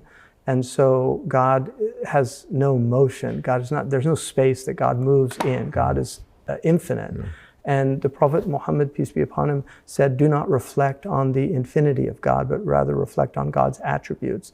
Because like Cantor, who worked on actual infinities, you can go mad thinking about infinity. So he actually prohibited us from doing that. But we believe that God is infinite, which means that there couldn't be any time for an infinite being. I mean, the fact that we can understand the concept of infinity is quite stunning, that God's given us the capacity to understand something that has no limit. But we don't accept actual infinity like some of the modern mathematicians, which would create logical inconsistencies, like the part being greater than the whole. So we believe that God is the creator of time, that God cannot be he cannot be contained by time. So time-space is a pure creation, and we're in it. And then there is an idea that we move out of time. So the last day is called the last day because there's no more reckoning of time. And after that, we move into God's sort of sphere of dimensional world. There's an understanding in our tradition, and the Latin scholastics have it, and I don't know if they got it from the Muslims. I have a suspicion that they did, but I might be wrong. And that's in the Latin tradition, they call it the nunc stans, the idea of the eternal now. In our tradition, it's called ad-daim, al-an ad-daim, which means exactly the same thing, the eternal now. So God said, do not curse time, because I am time. In my hand is the night and the day. And the idea is, the dahr there is defined as the eternal now. God is not time in our concept of time. Okay, the eternal now is a very powerful concept. Right. Now, in the Christian scholasticism, and some modern believers say, if you say that God is not in time, there are other attributes of God that has to come along with that, and that God can't change, that God is impassible, that nothing can have an impact on God, which seems to undermine intercessionary prayer. I mean, they get into a lot of complexities of God is out of time. Right. Well, we believe that God is, we're not process theologians. Yeah, God is God. And in the end of the day, that's why we put our head on the ground. There's a kind of submission at a certain point of the intellect, just to say that this is beyond my pay grade, but it's not beyond my pray grade. Oh, okay, that's nice phrase. Yeah. But then the intercessionary prayer, can God listen in time? And Ibn Ata'illah, one of the great Egyptians, said that prayer was solely for a display of utter submission before God, but the Quran and the Hadith indicate that God does answer prayers. So that's the normative position, that God will answer prayers. But obviously, the knowledge of God is absolute. It's not that there's this idea of aforeknowledge of God is already presupposing time. Yeah. So if God is just eternal, and God's knowledge is absolute, there's no past or present. Mm-hmm. There's just pure knowledge. Mm-hmm. And so God can answer the prayers. Yeah, it's not a problem for me. So what's the Islamic view of the world to come? What will happen to the world itself, and obviously ourselves as individuals in it? So the world, this world is called dunya in the Quran, and dunya means the lowest. Oh. So we're literally, it's all up from here. Yeah. So the dunya is the lowest, and there's the dunya is also a kind of illusory world. So it's more the world of King Lear's kind of the court comings and goings, you know. Mm. So it's the life of this world. And then there's the alam, which is the world that is the epiphany of God's attributes, where God's revealing God's attributes to the world. And that's a positive thing. So there's a negative and a positive to this world. There's also a corresponding negative and positive to the next world. Oh, and it's also, and how does that work? So there's heaven and hell. Okay. Yeah. And so heaven is an abode of complete peace, and hell is an abode of distance from God. And that's the real essence of hell, is to be distant from God. And these are the choices that humans make according to the Quran. People in our tradition, faith is from volition. Faith is actually an act of the will. The Quran says, "Oh, you who believe, believe." So it's an imperative. And the source of the execution of an imperative verb is the human will. So we will ourselves to believe, the will to believe, that we have to believe in God. And that becomes a choice. And that choice will determine one's afterlife. So if one chose correctly, then the afterlife is in a blessed abode. Paradise is a place that is seen. It's a place under which rivers flow. There are rivers of milk and honey. But again, these are all approximations. Ibn Abbas, the great commentator on the Quran, who was a companion of the Prophet, peace be upon him, Ibn Abbas, may God have mercy on his soul, he said that all of the Quranic descriptions of the afterlife are approximations. They're just ways of us to get some glimpse of what the afterlife is. But we know that when the person enters into paradise, they repeat over and over peace. It's called the abode of peace. And so this is what everybody's seeking in the world. And that's peace. A permanent. It's permanent. That's right. That goes into eternity. Ave eternal. So the human soul is considered ave eternal. It has a beginning but no end. Okay, but is it still in time? Because no, then it's God is not time. in time. So yeah. The soul then enters into the same sphere that God is in outside of time after the judgment. It's paradise. It's pure presence. It's pure presence. It's the total experience in the present now. Yeah, and the highest is presence of God. So the highest is the beatific vision. Muslims believe in the beatific vision. In the beatific vision. Yes. So the Muslim approach is similar to the Catholic approach. Well, there's gradations of paradise, and there's gradations of hell.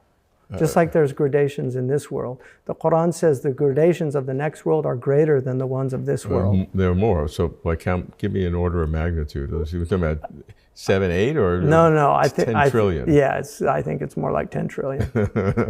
I mean, okay. Well, that's good. But look, you're closer than I am, I think. So that's good. It's good to know the order of magnitude. Yeah.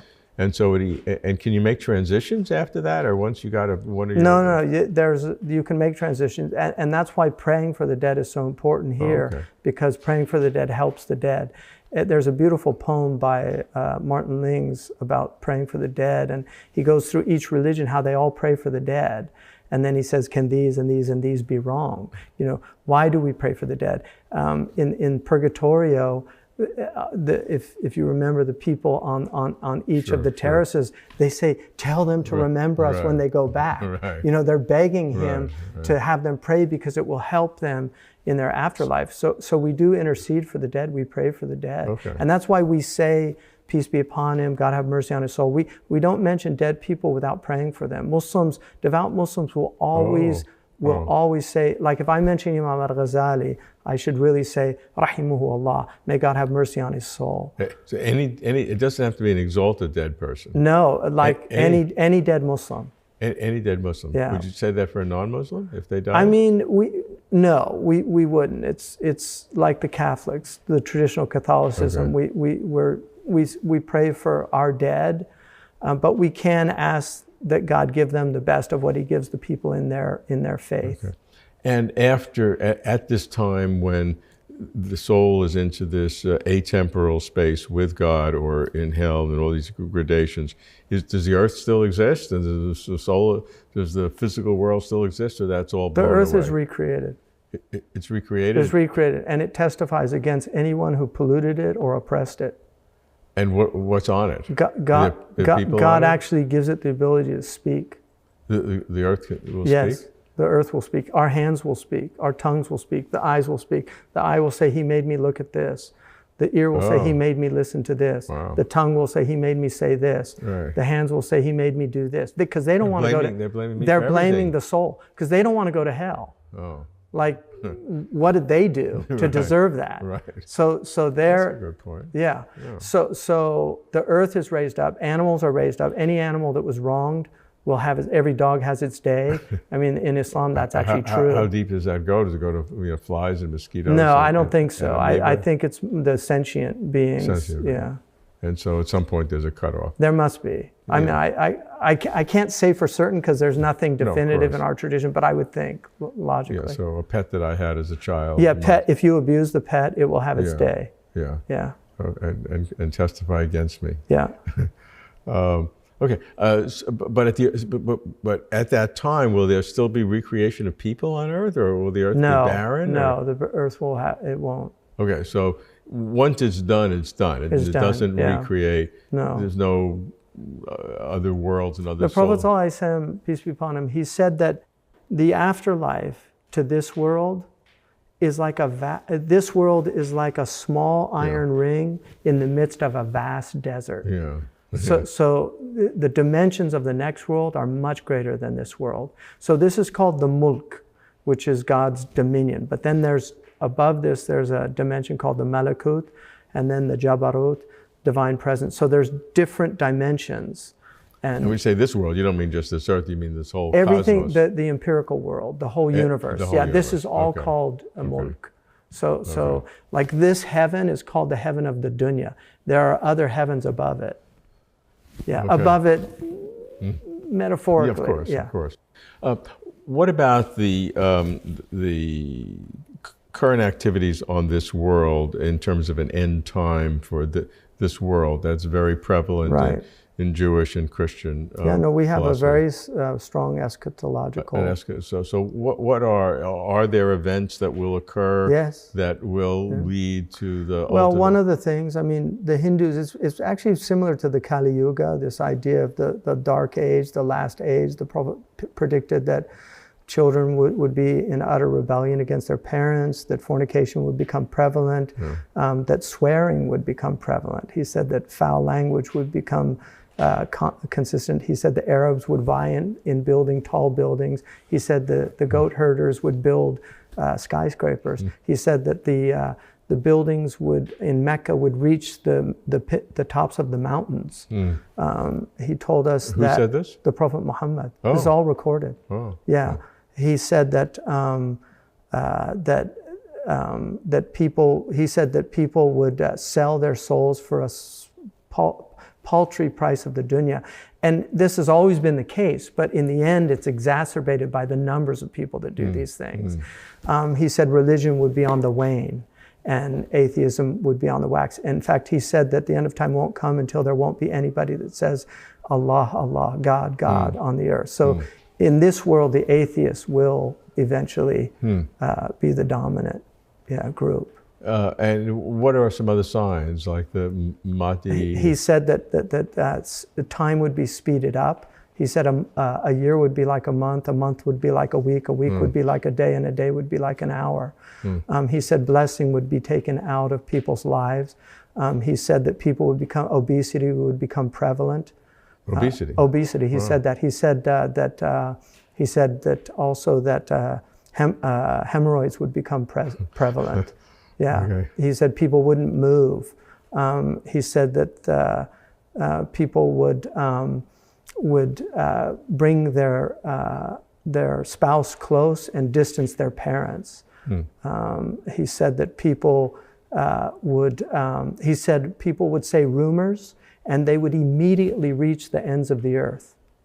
It's actual hadith. Wow. Yeah, he said they would say rumors, and it would be, and he said that people would believe liars more than they would believe truthful people. He said trustworthy people would be deemed treacherous. Treacherous people would be deemed trustworthy. And then he said, and then he called a group the Rawabida in Arabic.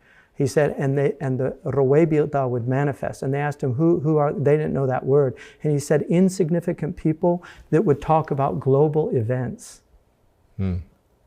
Just, and then he said people would make money from talking.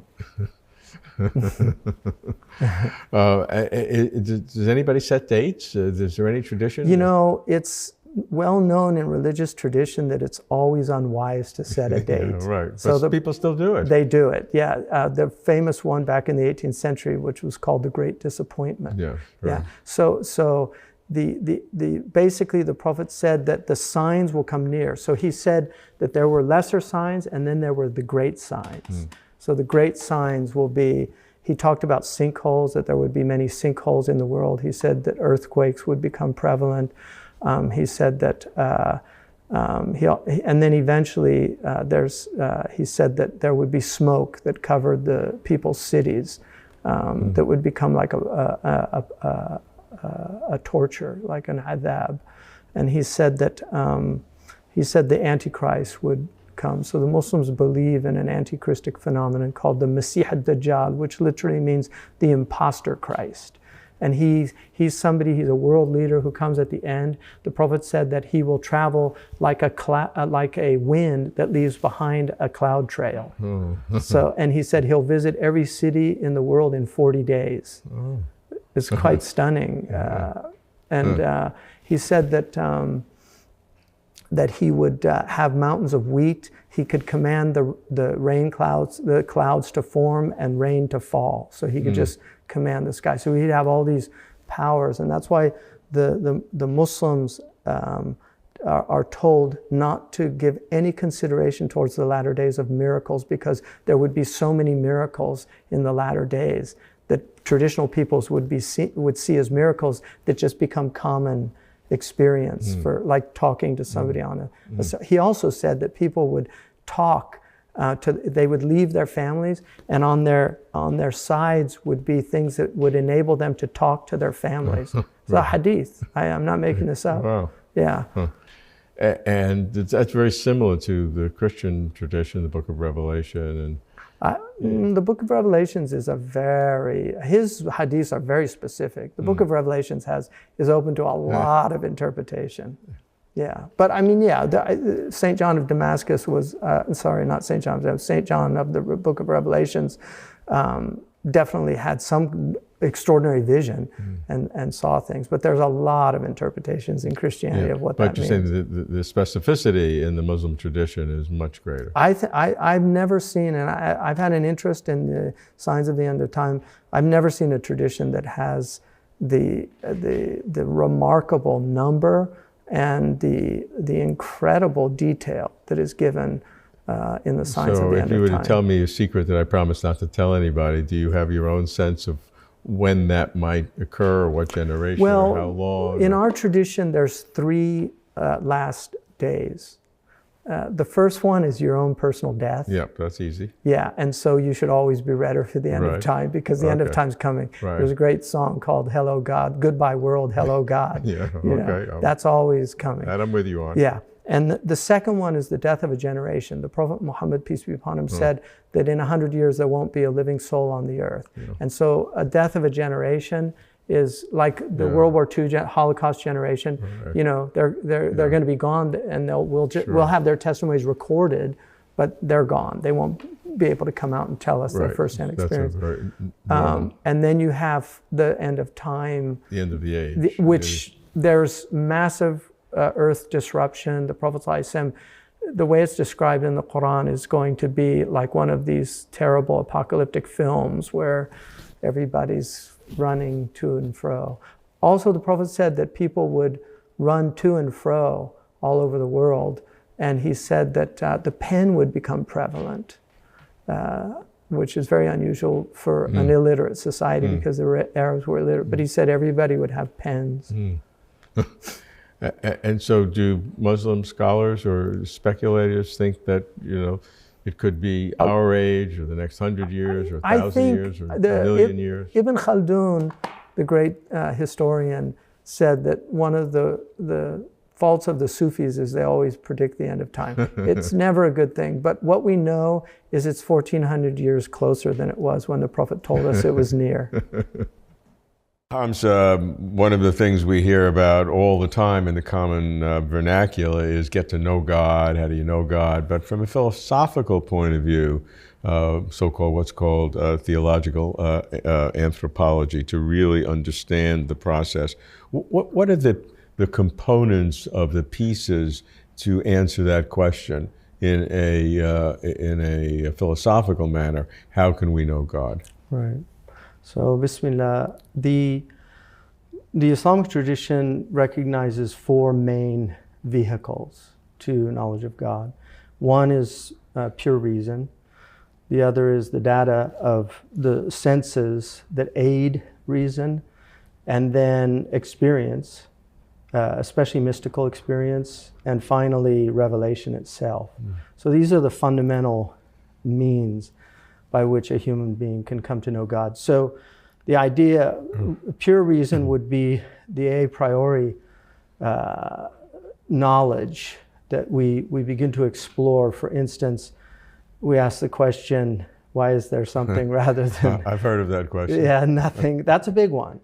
And then also time itself, the concept of time, movement, change, all of these things. Also in metaphysics, the really big questions of the one and the many. The idea of the being itself, because being is something that we live in, like the fish that might not be aware of the water. Right. So many of us don't really contemplate being itself, and so metaphysics becomes the examination of being itself, not particularized being, but the very phenomenon of being itself. And then, is there something beyond being? So I think that there are different ways, obviously. I mean, there's the famous 5 ways of Aquinas, which obviously come largely from Aristotle, but also from the influence of Avicenna on Aquinas. The Muslims really focused on the Kalam cosmological argument, the idea of asserting that there could not be an infinite regress, that an actual infinity was impossible, that there must be a beginning, and if there was a beginning, who tipped the scales? If you have the scales of nothing and nothing, and then now there's something, who tipped that scale, and so the preponderance of that scale then is Yeah, left so the to first God. category, in essence, you don't need sense data for. I mean, you just need to be To in the think, world yeah, to think privately. about, yeah. Okay. And then sense data is that we are surrounded by things. There's clearly design in the world. I mean, evolution has an explanation for that, which challenges many believers, but essentially we can see that there is design. There's a wonderful poem by Robert Frost, Accidentally on Purpose, which looks at that idea of just things move towards design. I mean, we can clearly see that our bodies have functions and purpose. And so looking at that, reflecting, the great theologian Imam al-Ghazali, God have mercy on his soul, he said that if somebody really wants to know God, they should study anatomy and physiology. And people do have that experience. Some people, the opposite, they'll say, oh, the eye is not really designed that well. I had a physiology professor that said that, you know. But there's also divinely engineered obsolescence. I mean, there's just falling into old age. I mean, this is part of God's plan for us. And then mystical experience is very powerful. I've had those experiences. Not everybody has them, but people do have them. People have dreams. People have profound experience of oneness. People experience God. A great example of that is the wonderful philosopher Edith Stein, who was an atheist. She was raised in a Jewish family, but she became an atheist, and she had a mystical experience in a cathedral in Cologne, and then she read Saint Teresa de Avila's biography. And she said she read it all night, and by the morning she was a believer. So what is that? And then there's an experience of meeting a saint. And you know, I feel like I've had that experience. Saintly people are very powerful. You can feel the spiritual presence. And finally, revelation. And revelation comes with its own proofs, in essence. I think one of the great proofs of the Old Testament is the Jewish story itself. Like how God chose this small group from, you know, I mean, they were in the Sinai desert. They could have just disappeared, and yet today they're here, and they're also they're people of great intellect and people of great study. I mean, all the Nobel Prize winners. I mean, for me, I think the Jewish community is a proof of God because of just the fact that they're designated in this book as having this kind of special ontological status amongst humanity. And we see the extraordinary influence. Yeah, as you know, each of these categories can be subject to critique. And, absolutely, and have different interpretation. My own sense, to speak personally, just as between you and I, nobody else is between watching. Me, yeah. I would be most suspicious if in my case, with number 3, if I had an experience or I had a dream, which I haven't. I mean, I've had a lot of dreams, some of which I thought meant anything, and I can honestly say that not a single dream in my life has ever meant anything in reality. Okay. One time I thought it might, and it didn't. So, but if it did, and if I did have an experience, maybe it's my problem. I wouldn't trust it. Because I would like to believe. I would like to be a believer. Yeah, I'm not running from it, and then suddenly I have to be pulled into it. There's verses in the Quran that say that those who don't believe would like to be believers. Yeah. Well, not everybody. Not everybody. But a lot. But I'll put myself in that category. I would like to be. I think that you just haven't realized that you are a believer, because I think your obsession with this. Obsession is a good word. Yeah, with this search for the truth. Yes. But moving closer to the truth. I think closer to truth, not the to truth. Yeah, okay, good point. Yeah, no definite article. Yeah, right. Yeah, but I think that search. One of the things that Imam al-Ghazali says, that if a man is sincerely seeking the truth and doesn't achieve it before his death, that is actually a serious consideration. Oh, good. Yeah, good. yeah. So I have a chance. So I think so. Okay. Yeah, Well, I hope so. If not, I hope you'll help me. No, I hope so. Yeah, I mean, I think we can't, there's so many human experiences that cannot be taken, only God can really assess them. I mean, people that, if I was born into a family with a mother who's addicted to crack cocaine and I'm abused as a child my whole life, I mean, am I going to have a good opinion of the world or of God? I mean, these are tough things to understand, that, the mystery of iniquity. It's a great mystery.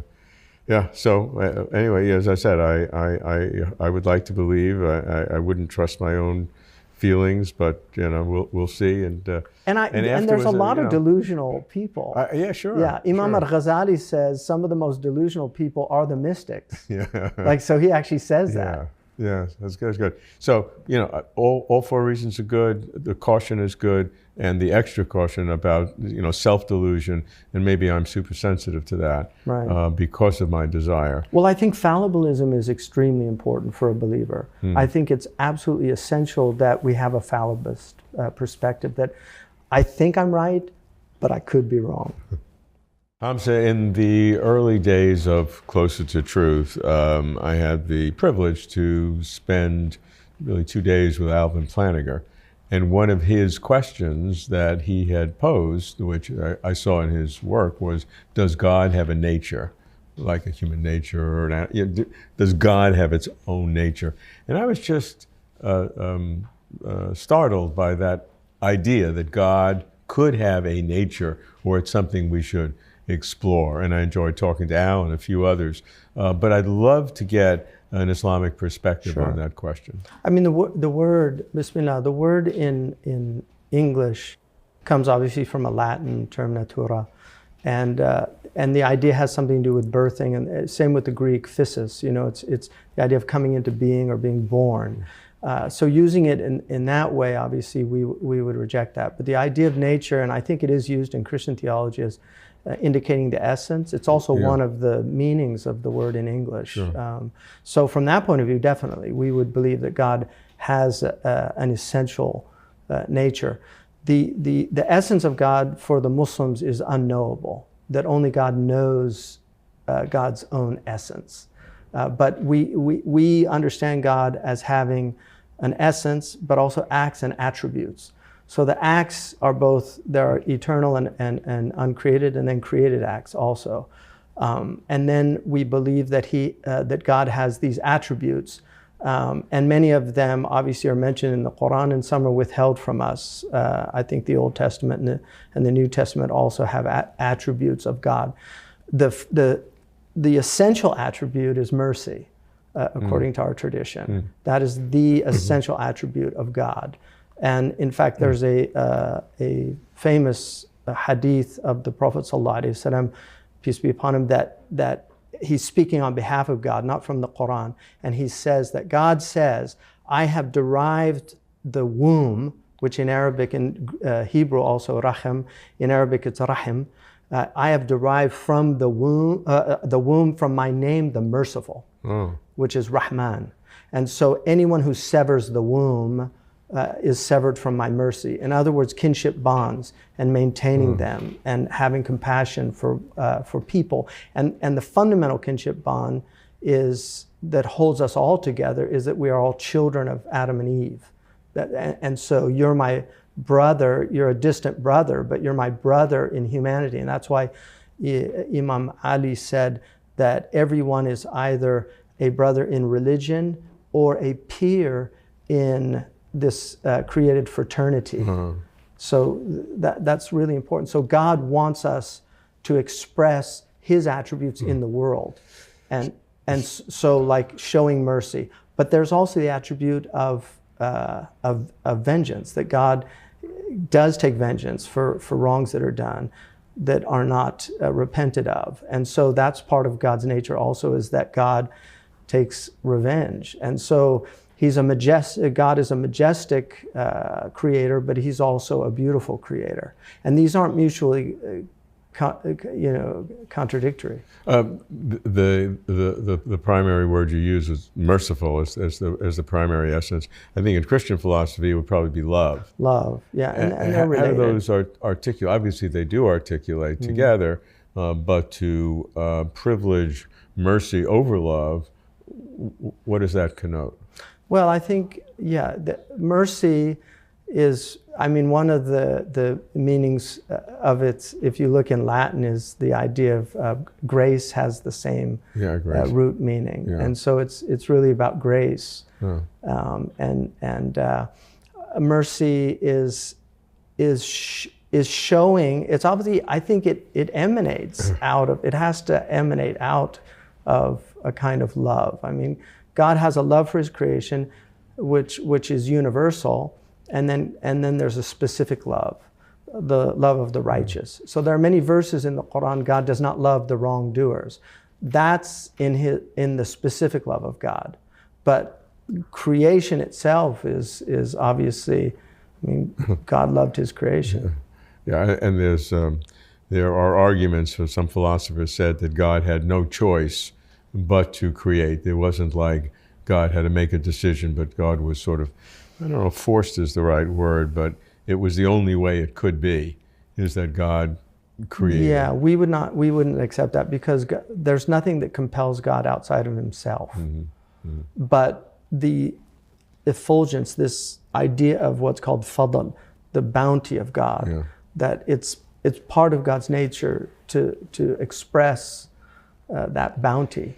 The reason when I first heard planning this idea about God having a nature, it just seemed to, I don't know, lower God, and the idea of God being beyond being, and you can't even use any characterization of God, and nature seemed to undercut that in some way. Yeah. But I guess, I got used to it. I mean, well, also, I mean, language is, when we talk about God, we're ultimately stuck with human language. For instance, just gendering. Like, Muslims do not believe God has a gender, and yet in the English language, tend to forced to use one of two genders. Yeah.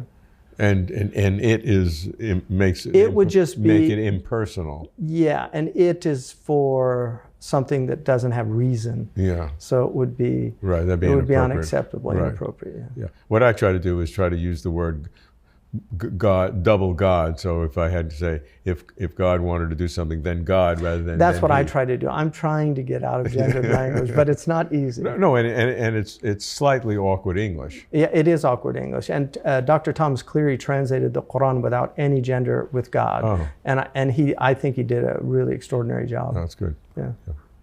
Hamza, there are many questions we can ask about God, and one of the most profound to me is God necessary? Now, we're using the word necessary in its philosophical sense, not in its common connotation, because commonly we say, sure, God's necessary, or there wouldn't be a world. We need God. Right. That's not what it means. It means is to the degree that under different structures or different states of affairs of all reality, is there a possibility God could not exist?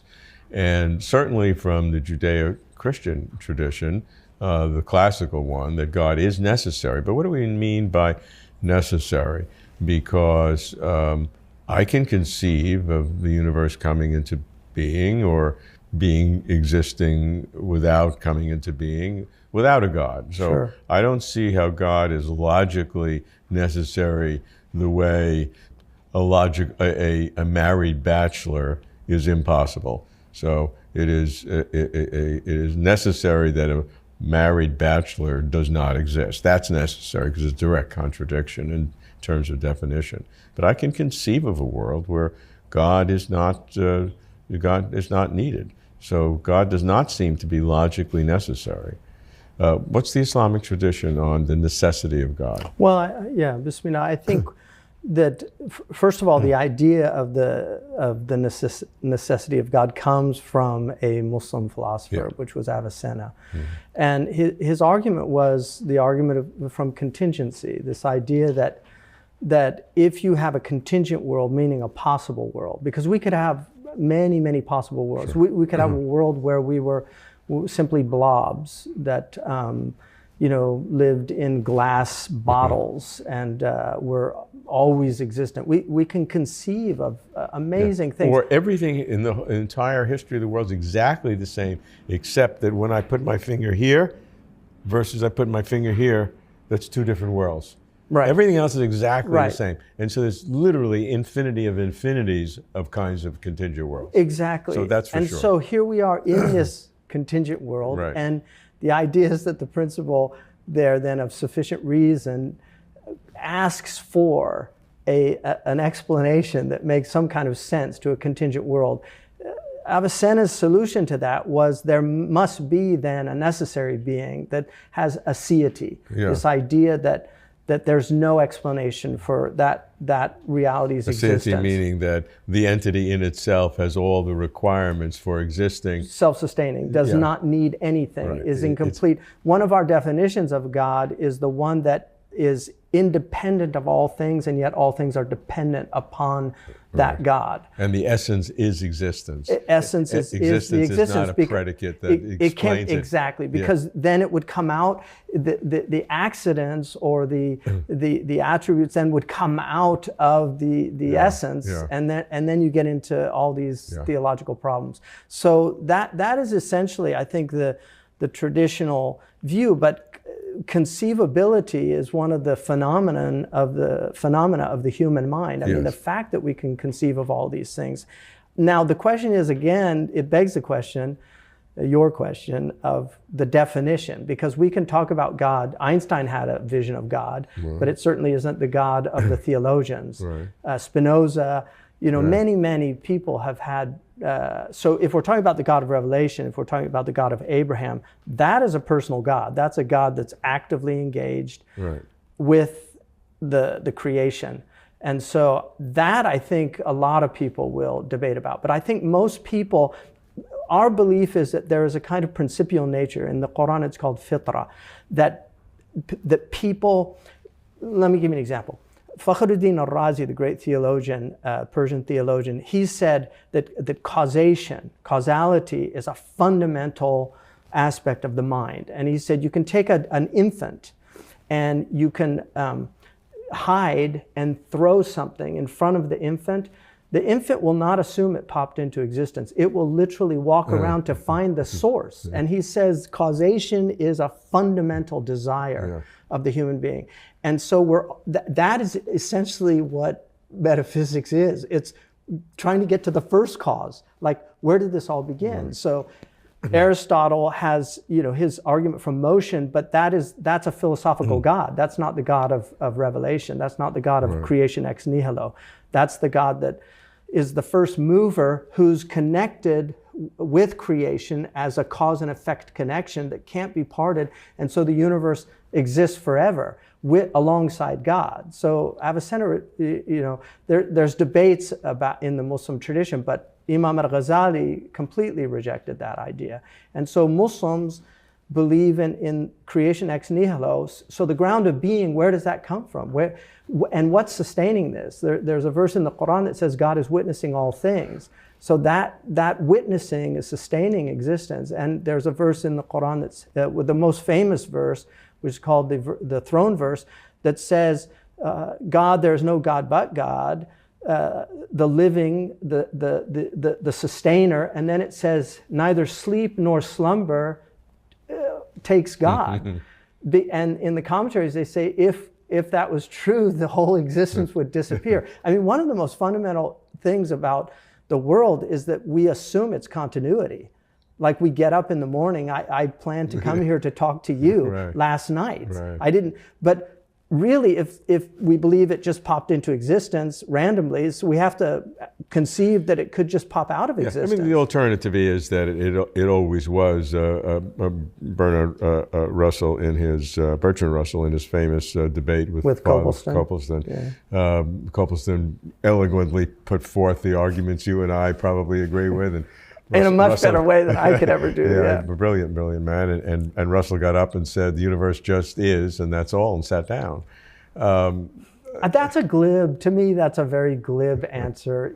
First of all, that was probably during the time Fred Hoyle's steady state theory was still very much active. That's no longer true. I mean, and then you have, okay, so we had the Big Bang, and then it's the big crunch, and then it starts again. But then you have an actual infinity. I mean, in the end, I really believe we're just making choices. And I choose, to me, you cannot convince me that there's not an intelligence behind this. I just can't believe it. Yeah, and we're not debating that at this point. What we're debating is the source behind that, which, given this conversation, I'll give you as God. What is the necessity of that God? Is it this absolute logical necessity? As they say, in every possible world that we can conceive of, there's no way we can conceive of a world without God, which would make it logically impossible. And I can conceive of a world without God. Yeah, exactly. It's because you have the ability to conceive all possible things, in your all contingent things. But I would say that this creation is always going to compel us to ask that question. Okay. And I believe that the prophets, I mean, one of the most interesting things about the prophets is they don't contradict one another. They really do say the same, especially the Abrahamic prophets continually say, there's a God, he's going to judge you, and you better behave. Right. And I mean, every PhD disagrees with the previous guy, his mentor. Aristotle disagrees with Plato. Philosophers are always disagreeing with their mentors. But these prophets are very consistent, and they told us the universe had a beginning. Nobody believed that at the time. They just thought it was always here. Now we actually do believe that it had a beginning. And they told us it has an end. I mean, I think that's a very compelling argument. But one of the things about God is he has left it. He has not given us a criminal type of evidence. It's not beyond a reasonable doubt. He has made it clear and compelling evidence. And I think for the principle of sufficient reason, the most clear and compelling argument is that there is a God behind creation. And if that's the case, I would give you just three categories. I'm sure there are many others. That God's existence, God's own existence and God's own self can be at the most extreme logically forced, and there's no other logical aspect. It can be some kind of metaphysical, which is not quite at the level of logic, or it could be just factual, which is a nice way of saying brute fact.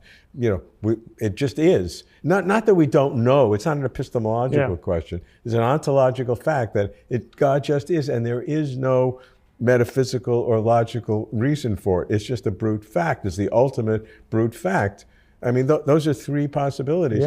Most philosophers who are believers that I've met, and again, in the Christian tradition, desperately want it to be a higher level of necessity. So they want it to be logical and don't like it to be a brute fact, factual necessity, even though it's still a necessity, even though there's still God.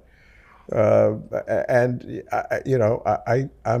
don't know, because I want it to be right. I don't want it to just be making God more than God really is. Yeah, that's a very interesting point, because ultimately God is more than anything that we can conceive of God being. I think that's the answer we have to accept. Yeah. Again, we Muslims put our head on the ground. There's just a submission. Hamza, the question of whether God exists has always haunted me, and it's something that's very personal. And one of the ways that I get at that question is not to go through all the proofs or disproofs. I mean, that gets pretty boring after a time. You go it over again. But rather to assume God exists and then ask, what are the kinds of traits that God would have? And then look at those traits, and are they coherent? Do they make sense? Is that possible? And that can reflect on whether God exists. Now, one of the classical traits of God that you read about that is accepted today to some degree, but was highlighted during the high flourishing in the Middle Ages, is that God is simple. Right. And simple means that God has no parts, and that every one of God's characteristics are not not the way they sound, but in reality are the same. So God's power, omnipotence, and God's knowledge, omniscience, are actually the same thing. Right. And we just have to separate them. Because does that make coherent sense, that God is simple, that everything about God is really the same thing, that we have to disaggregate in our mind because we can't understand it, but in ultimate reality, they are the same. Right. So, Bismillah, I think one of the most difficult things is this area, talking about the attributes of God and the essence of God. So in the Mu'tazilite tradition, they were the same, and the Catholics actually took that, this idea that the essence and the attributes, Right. there's no distinction. The mainstream Orthodox Muslims did make a distinction between the essence and the attributes, but not in any way that would infer composition. And so it becomes very, very, they actually call it daqiq al-kalam, which means the very subtle theology that becomes difficult to articulate well because of the dangers of misunderstanding in it. So when we say simple, obviously, God cannot be a composite. Because one, that would end up with a kind of actual infinity, parts being greater than the wholes if it's infinite. Where the parts come from. Right, where the parts come from. And then space, the idea of being somehow the part is contained in some kind of space. So what's interesting is that the Christians also believe that God is simple. A lot of people don't know that because they think of the personas, right? The persons, the three persons of God the Father, God the Son, and the Holy Ghost. Or the Holy Spirit. But Aquinas is very clear on the simplicity of God, that God does not have any composite. And so it's interesting they chose the word persona in the scholastic tradition, which means mask. It's something. So Meister Eckhart argues that the Godhead is absolute simple infinity. So I think the word simple is a problematic word too because of what it evokes so it has a connotation to it. Yeah. Sure, but yeah, we say he's ghayru murakkab, that there's no parts, nor are there different persons. The hypostasis is denied in the Islamic tradition, the idea of a trinity. And the Jewish tradition. And the Jewish tradition, yeah. I mean, the Jewish theologians and the Muslim theologians really were in concert on a lot of things. And in fact, George Kohler, the Jewish theologian who ran the Boston Seminary, said that the Christians were only half proselytes of the Noahidic tradition, whereas the Muslims were full proselytes, preparing the world for the coming of the Messiah. And that was the classical Jewish position. Yeah, that's right. Yeah, that's right. In the Christian tradition today, I would say the majority of serious Christian philosophers reject the idea that God was simple as a scholastic tradition. There are a few traditionalists who maintain that. And I think they get to that similarly to what you described, that the essence and the attributes are different, but that does not imply that there are parts. Right. Which, is hard to exactly. deal with. And that's why the Mu'tazilites said that the Ash'ari and the Maturidi were actually making more than one God by doing that. Oh, that's interesting. Yeah, so they did see that problem, but I think semantically, if you can get your head around it, the idea of the attribute is established in the essence, but yet it has a distinction as an attribute, but it doesn't negate the simplicity of God. And to take it back where I started from, now that we've sort of agreed with that, and I if I'm going to believe in God, that the explanation you've given would be the way I'd say, yeah. If I have to make a choice, I'll probably go follow your trail. Oh, great. But you're a convert. But now that I reflect back on it, does that make sense? Does it make sense to say that something that has no parts whatsoever can do anything that's differentiable? Because how do you get something that's differentiable out of something that has no parts? Well, I think if we think of consciousness as not having parts, and yet we can have different ideas in our consciousness. But I can see, even if consciousness has some non-physical component, the parts are coming through the parts of the brain, and that I know really well. Yeah, that's hardware. But I mean, but we don't. If we assume that consciousness is immaterial, there's something. I would give you something about consciousness consciousness that may be immaterial, but the specificity of what we see, like the ability to know that I can phenomenologically see a red is consciousness, but the fact that I see a red rather than a green, all of that is also even in modern physics, I mean, if the veils were lifted, we would see the field. Yeah, right. And in some ways, it would it would be a type of simplicity, and yet there's all these differentiations within the field. Yeah. Yeah, so I mean, this is again, whether God is simple and how that works is a deep probe of what you understand God to be, and reflects on whether such a being really exists. So I think again, the fundamental truth of our God is that God is absolutely one, which is Tawheed, and that one is pure unity. So there's no composition, there's no persons, there's no other gods beside that one true living God, and that is unique. Hamza, to discern the relationship between God and time, to me, is one of the deepest probes of God and of time. And I want to begin by telling you an observation that I had, which really made a profound impact on me as I began to understand this question. There were two individuals, both of whom have passed subsequently, who I greatly admired. Both in the UK, both distinguished PhDs in physics, both strong believers in Christianity and the Anglican tradition. You couldn't pick out two people who on their surface were more similar in their background, their commitment to their faith, and their deep intellectual desire to know God. That's the background, the premise. On the question of God and time, they were diametrically opposite. One believed that God was not in time, was timeless, and so existed totally outside of time. And the other believed that that was impossible, and that God was in time, but God was everlasting, without beginning and without end, but God was in time. And on that point, they were intellectual enemies, whereas everything else, they were exactly the same. Amazing. And that struck me. So in the Islamic tradition, has that been a point of dispute of how God relates to time? Not really. I think that the Muslim, obviously time is an extraordinary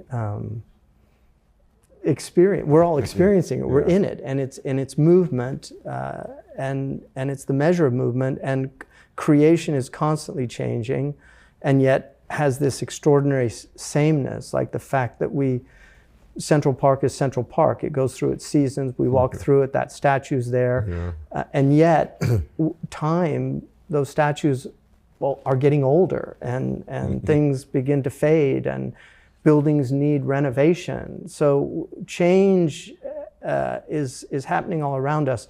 God does not change. There's nothing. God is absolute, and so God cannot be in time by the very nature of God, because God is the creator of time and space. God is not in time or space. And I think that's probably one of the most difficult things for us to get our heads around, because we exist in time. And okay, why did God create the world 14 billion years ago? Why didn't he do it 20 billion years ago? But that's already assuming somehow that God is in time. And so creating time is what God has done. And so we have to experience time. Now, there is a very interesting tradition from our Prophet, peace be upon him, where he said that God says, do not curse time. And there are many words for time, by the way, in Arabic. But he said, do not curse time. And he used the word dahar. Dahar, according to Imam al-Jurjani, means all of time in one instant. It's what we would call, he says it's eternity as an instant. It's eternal presence.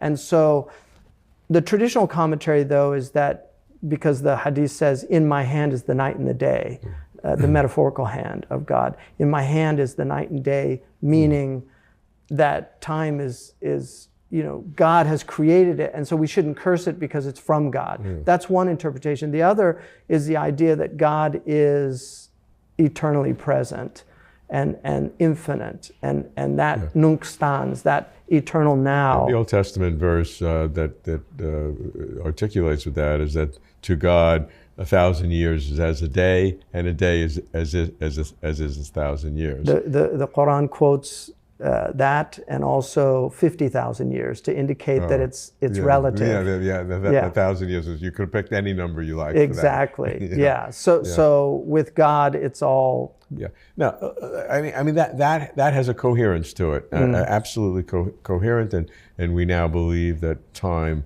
There's a relativity. Was created, and time is related to the beginning of the universe. You can't ask what was before that. It's like asking what was before what is the north of the North Pole. It's just a illogical question when time. You can't ask what was before time. Well, we also have a very interesting concept. Sorry, you were. Yeah, no. It's just that we go along those lines, but it's not sufficient. So I can understand and I respect greatly those philosophers, scientists who are believers who believe that God is in time.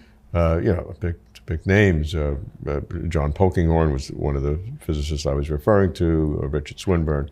And part of the reason for that, I think, is to maintain God as a personal God in a real sense, as opposed to a kind of a tortuous philosophical sense that God from all eternity in this enormous presence, this single instant of knowing all time in one enormous present, that God is sort of knew from all eternity what you, Hamza, are going to pray for on March 10th, 2023, and he knew that from all eternity. He knew that, and he knew how he would answer your prayer at that point. I mean, it gets tortuous. Well, that was Nietzsche's. I think Nietzsche had the eternal reoccurrence was kind of, if that was true, realizing that there was this kind of eternal reoccurrence of life, because all of your moments in life would always be present.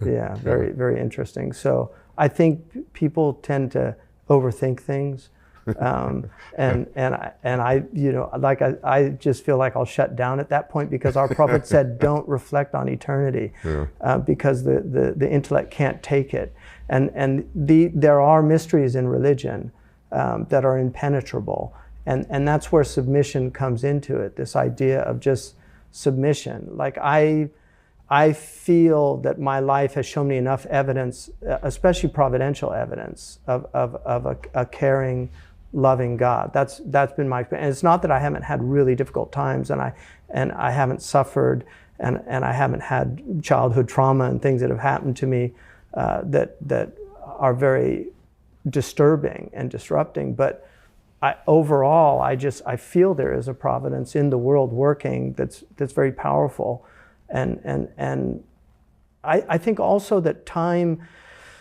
One of the things that time expands and contracts for us. Like I know we have this concept of barakah, blessing in time, so that lives can have much more time than other lives.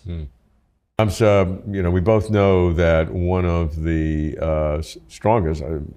The strongest proof that atheists use against God is the problem of evil, right? It's so obvious. If you pose a God that is all powerful and all good, how can you account for evil? And if you have evil, to flip the argument around, God cannot be both all good and all powerful. So take your choice. God is less powerful than you think. That would be coherent. Or is less good than you think. And that would be coherent. But to bring them together, all powerful and all good, is incoherent. Yeah, I don't agree with that for a number of reasons. One, the assumption that there's evil in the world is one of the moral arguments for the existence of God, because where do we even get the concept of evil? If it's all just pure randomness, I mean, animals kill other animals all the time. Is that evil? Is it evil that the lion preys on the deer? Is that evil? I mean, we could look at it as evil. There's a lot of pet lovers that I had a coyote recently kill my cat. That coyote was evil as far as I'm concerned, because I really like the cat.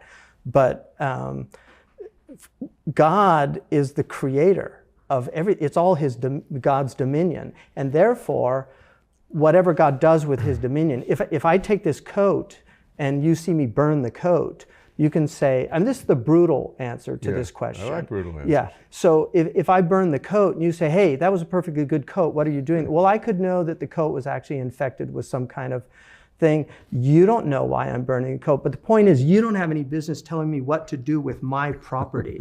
So if the whole world is God's dominion, we have no business questioning God. Well, one of the verses in the Quran is, God will not be asked about what God does, but you will be asked about what you do. Now that's quite brutal, but on the other hand, it's not an equal relationship. It's not an equal relationship. And so for us to kind of put this valence on God, hey, that's evil what you did. You allowed Hitler to rise and kill millions of people. That's evil what you did. You allowed Putin to invade Ukraine. We can say that, but at the same time, we have moral agency. And God has given us moral agency. And so I think just as we can say, where is God? God can ask us, where were you? Like, where were you? Because as Burke said, for evil to flourish, it just takes good men to do nothing. Yeah. And so there's a lot of truth to that. I mean, we have people all over the world that just don't seem to be bothered. I mean, I walk around. Yesterday, I went just to get a blanket for a homeless person because it's really hard for me just to walk by somebody I see shivering and not do something about it. But what happens when we live in a cynical world where people just assume these things are normal? Because they're not. Something's deeply wrong. And so I think, religion, I don't think people realize the good that religion does. And then the other thing about evil, if you look at Dostoevsky, I mean, Dostoevsky gives us the best argument for the problem of evil in Ivan, about children, what did they do to deserve the horrors? Because we know there's children being trafficked right now. We know there's massive child pornography online. I mean, apparently these people in Scotland Yard, they can't even last in those units very long because it's so traumatic. Mm-hmm. The people in Philippines doing the PTSD, they get PTSD from taking things down from YouTube because there's so much traumatic material. So there's a lot of really creepy stuff and evil stuff on the planet. But at the same time, we have to understand that we have moral responsibility as human beings, and God has given us a free will to do that. And so I feel that this idea of evil,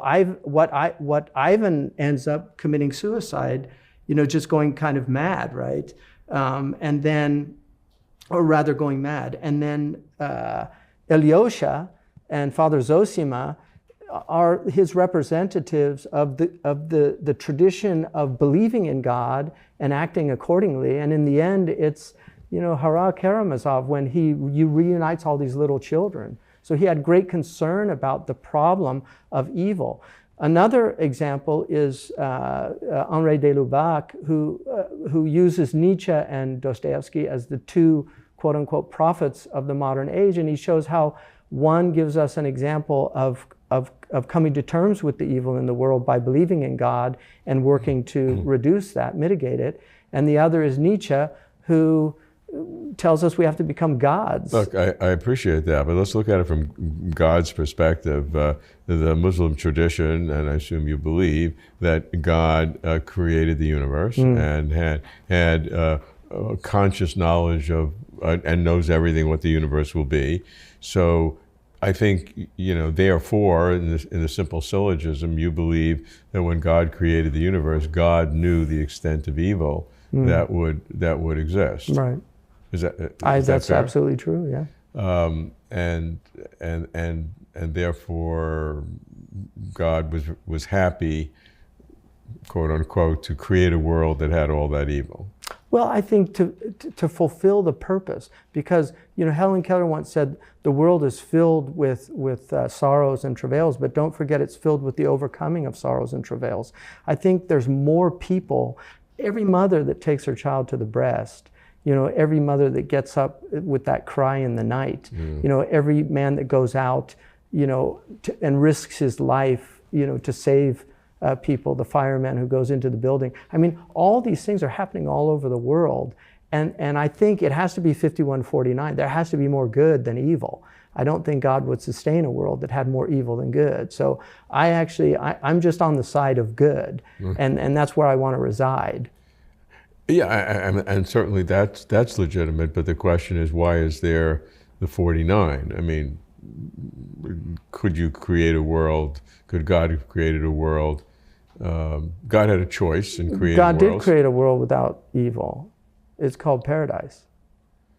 Yeah, but didn't put us in there. Right? Not yet. Not yet. Right. Yeah, but that's the patience here, and the gratitude and the virtue of participation in being, and couldn't put us in right away. Well, it wouldn't have, and avoid the. Then we wouldn't have known. We would just be there. We wouldn't have known what.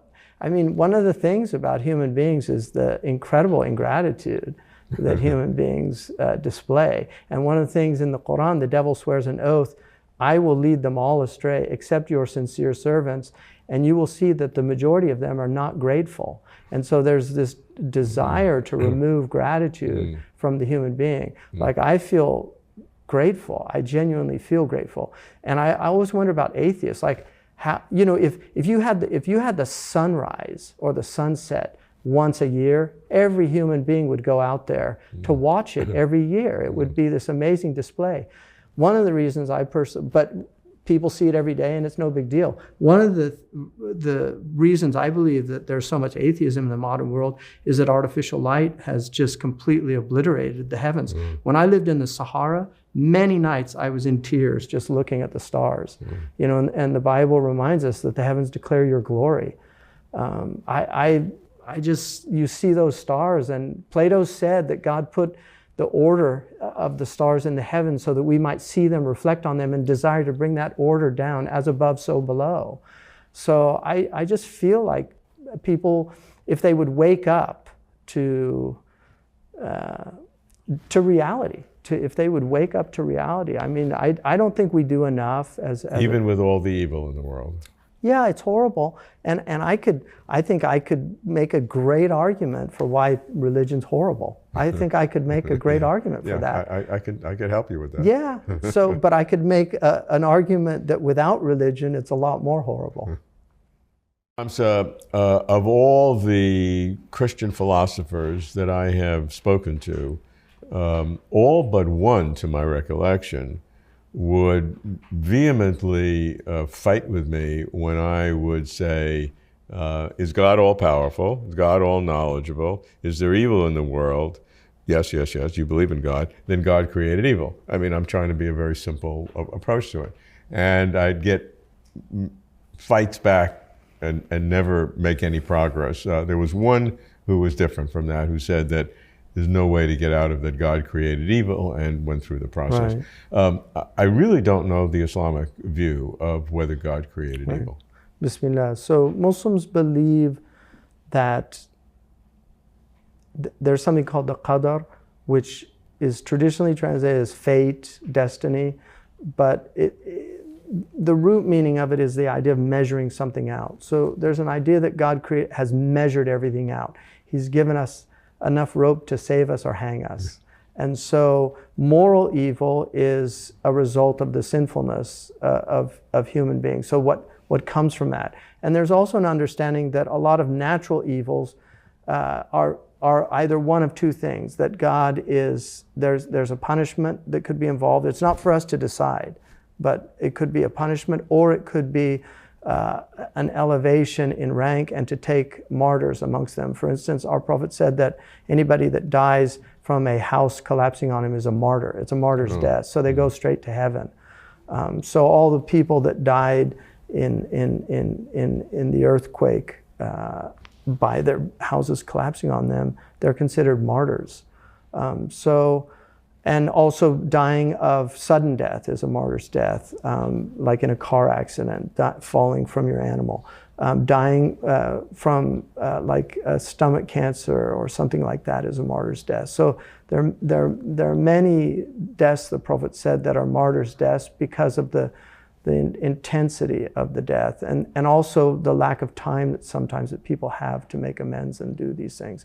So I think we believe that God created everything, but we don't attribute evil to God as a kind of just appropriateness. So we have a formula that the Prophet gave us that said, all of good is in your presence and evil is not attributed to you.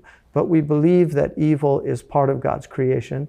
God obviously created the evil in the world by allowing it to happen if it's moral evil, and then by the events of natural evil that are clearly created by God. Yeah, so on the moral evil, God certainly allows it, because if you believe in God and it's happening, then it's obvious that God allows it if you still want to believe in God. But you roll it back to say, when God created the universe, did God know that evil would occur? Absolutely. Yeah, Absolutely. I mean, so-called open theology. Sure. In the Christian tradition, modern today, not mainstream, but not insignificant, would say that the future is open and God is omniscient, that God knows everything that can be known, right. But the future cannot be known because it hasn't occurred yet. Right. So we're not undercutting God's omniscience, because we're saying that, like, can God lift a rock that's too heavy to logical inconsistency. Yeah, logical inconsistency. So there's no undermining of God with a logical inconsistency. So they say the future is a logical inconsistency to know.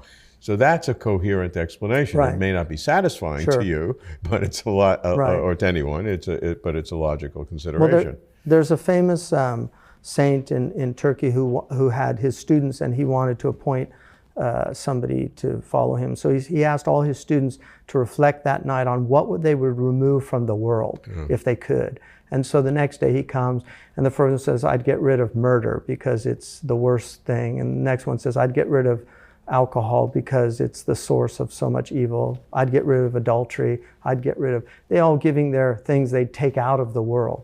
And it got to the saint Marquez Effendi, and he said, I would not take anything out of a world that God created for its purposes. And so that's just, I think, a very Muslim view of things, that there are wisdoms and God knows why. And there's a theodicy of the grand scheme of things, right? That we just don't know. But God does bring good out of evil, and then evil serves its purposes in that people rise up and oppose it, that people bear the burdens of oppression, and still maintain faith in God. There's a wonderful, it's not a true hadith, but I like it anyway, that says anybody who reaches 80 years of age still believing in God is forgiven.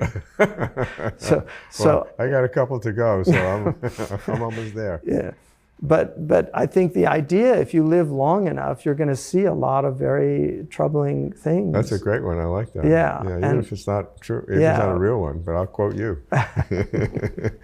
Yeah, no, that's very good. But the overarching point, though, is that either God knew or didn't know the amount of evil in the world when God created the universe. I mean, and once you reach that nodal point, you have to make a choice. Yeah, and one of the things that I find really interesting, like I've been in a lot of places in the world, and the people I've seen that suffer the most often have the most profound belief in God. And the people that sit around with their kind of wine, cheese, and crackers discussing evil, and why I don't believe in God, they actually very often have wonderful lives. And so there's kind of an irony in that. Yeah, that is true. That is true. I'm not sure that gives an answer to the question. Yeah. I mean, it's kind of a sociological observation. Yeah, and it's fair. It's a fair one. I just think that there needs to be a coherent approach to God. I mean, if I'm going to believe in God, then we need to have a coherent approach, and to shirk from the idea that God is omnipotent and omniscient, and yet distinguish, and yet the evil is something that God has allowed in order for us to have free will, with the free will defense, the theodicy of free will. That's a classic defense in terms of we needed that. And that only deals with moral evil. It doesn't deal with natural evil. Yeah. Exactly. And it doesn't deal that effectively with moral evil. Because now we have sociologists. I mean, that's one of the things Dostoevsky points out, is that the time is coming when they'll tell us there is no crime, because the sociologists are going to say, well, the reason they did this is, so there's kind of a hard determinism that says, oh, that criminal couldn't have done anything else given the life that he was given. So there are those arguments. And again, I personally believe there's compelling arguments on both sides, and you have to make your choice. I've chosen the side of God, and other people chose the side of either nothingness, randomness, or the side of the devil. Well, I hope I'm not in the latter category. It doesn't seem like that, but yeah, seem like a mensch.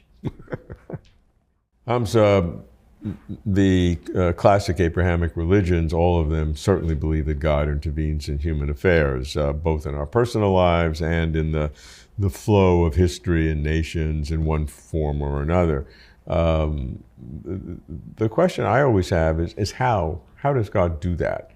And there are radically different ways that sophisticated philosophers in the traditions who are believers explain that. What is the mechanism by which God has done that? What is the Islamic view? Well, the Islamic view, Bismillah, the Islamic view is that God is actively engaged in every instant with creation, sustaining it. And without that active engagement, that their existence would not be here. The other thing is the providential care, the protection. I mean, one of the things that we see in the world is that generally things are peaceful. And in the vast majority of places, people feel a kind of security in their person and property. Those are great blessings. They can be disrupted, but that in some ways is a proof of our natural inclination to kind of experiencing order. And one of the ideas about any gross disruptions that happen to human beings, the idea like of an earthquake, is there's all this order, and then suddenly all this chaos comes in, but then there's a restoration of order. And that's to remind us that order is the norm, that experiencing order is, and that's one of the great blessings from God. So God, in essence, throws these wrenches in our works in order for us to grow. And always, I've met several people who've been in prison unjustly. I have a friend, Tobias Tubbs, who spent 28 years in prison, African-American, beautiful man. And he spent his time, he said, okay, is this what God wants from me? And he spent his time helping other people in prison. He's helped thousands of inmates who were there for crimes. So a man who was there without crime could help all these people. He chose to do that. That was a choice. And I almost every person I've ever met who's been in prison, and I spent time unjustly when I was in West Africa in jail. That was a horrible experience. But when I saw the notes, I was only 19 years old, but when I saw the notes that my friend who was with me had written, he sent them to me a couple years ago, and I was telling him, oh, this is a great blessing. This only happens to people close to God, like prophets and things like Joseph. He was in prison. Like that's how I was. And I was happy that at 19 I had that vision of the tribulation was actually from God. One of our great mystics, Ibn Atta'illah, said that one of the things that will mitigate the pain of his tribulation is to know that God is the one trying you. And so these are things that we grow from. Like I said, I've met several people who've been in prison, and they've all said to me the same thing: it was the best thing that ever happened to me. And I wouldn't want to go to prison. I hope it doesn't happen to you or anybody I know. But there are people that do get great benefit from actually being forced to confront themselves in a way that they'd never had before. And I think tribulation does that for people. So when God intervenes in the world, I mean, there are several different mechanisms by which God can do that. God is sustaining the world, so at any given nexus, God could change things, can fiddle with the dials at any point in the world if God's sustaining. That's one way. It's sort of an active, proactive, in time kind of reaction to move things. The other way, it says that somehow from all creation, God sort of knew what things were happening so that God could create a world in which he did not have to intervene, but all of the activities that would have occurred, God knew beforehand. There's something like a called, deistic type. deistic, but it's a philosophy called middle knowledge, where God had an infinite number of choices of worlds that you could have. And part of this is to harmonize human freedom, because if God is continually manipulating things, maybe we don't have as much freedom, and to be sure that God's providence is secured so that the outcomes of various things are absolutely 100% known, which, human freedom and God's absolute providence seem like they're philosophically contradictory at first.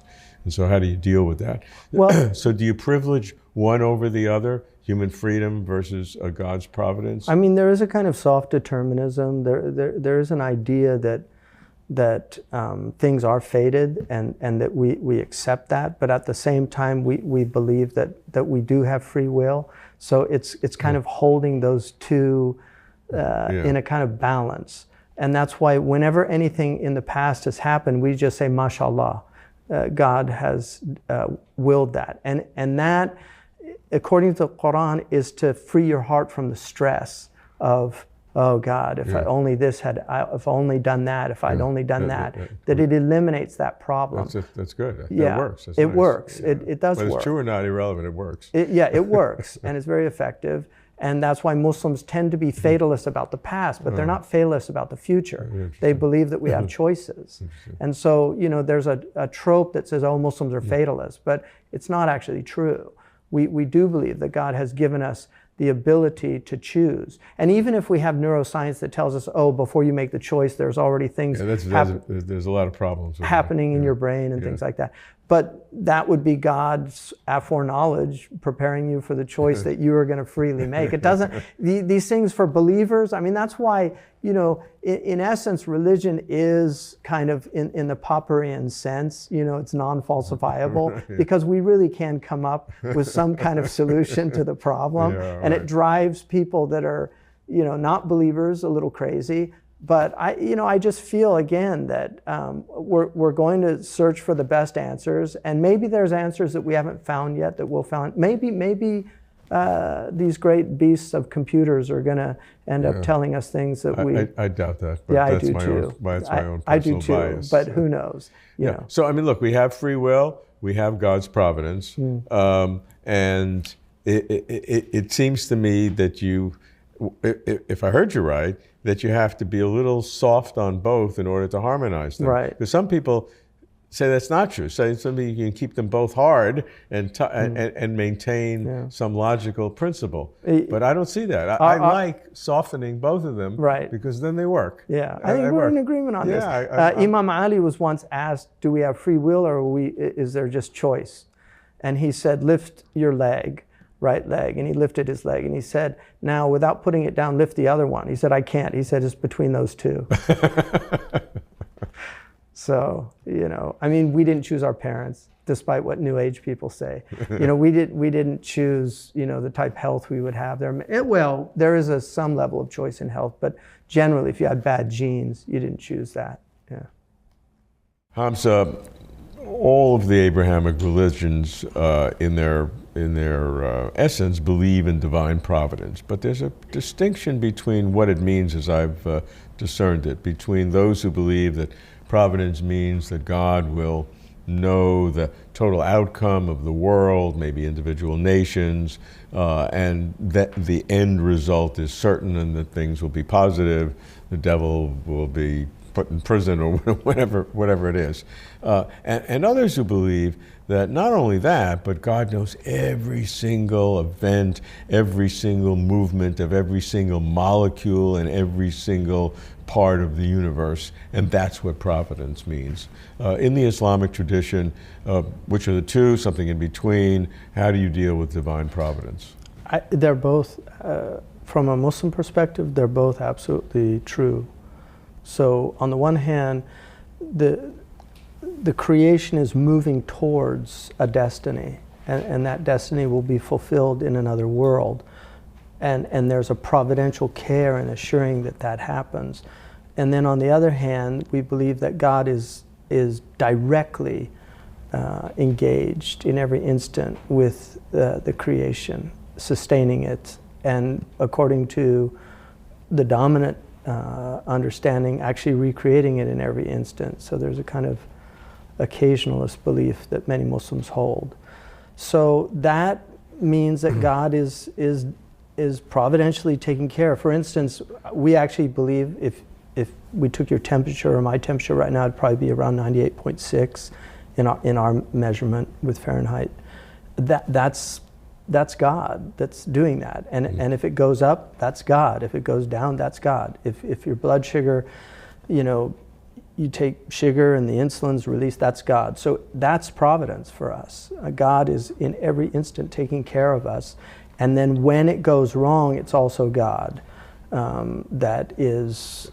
Does that lead to a fatalism or on one hand or a diminishment of free will on the other? Well, that's a good question. I think there's on the one hand, it does give us a kind of acceptance of things, but on the other hand, we do believe that we do have free will in that limited area of our agency, that God has given us will, that volition, that we are volitional creatures and we have moral agency. So, and in fact, like Kierkegaard, we believe that every instant, in essence, is it's an ethical choice that's being made. Even stronger position than God knowing everything is, in essence, God causing everything, and the occasionalistic view, which comes out, I think, of the Islamic tradition. Right. Not all Muslims believe that, of course, sure.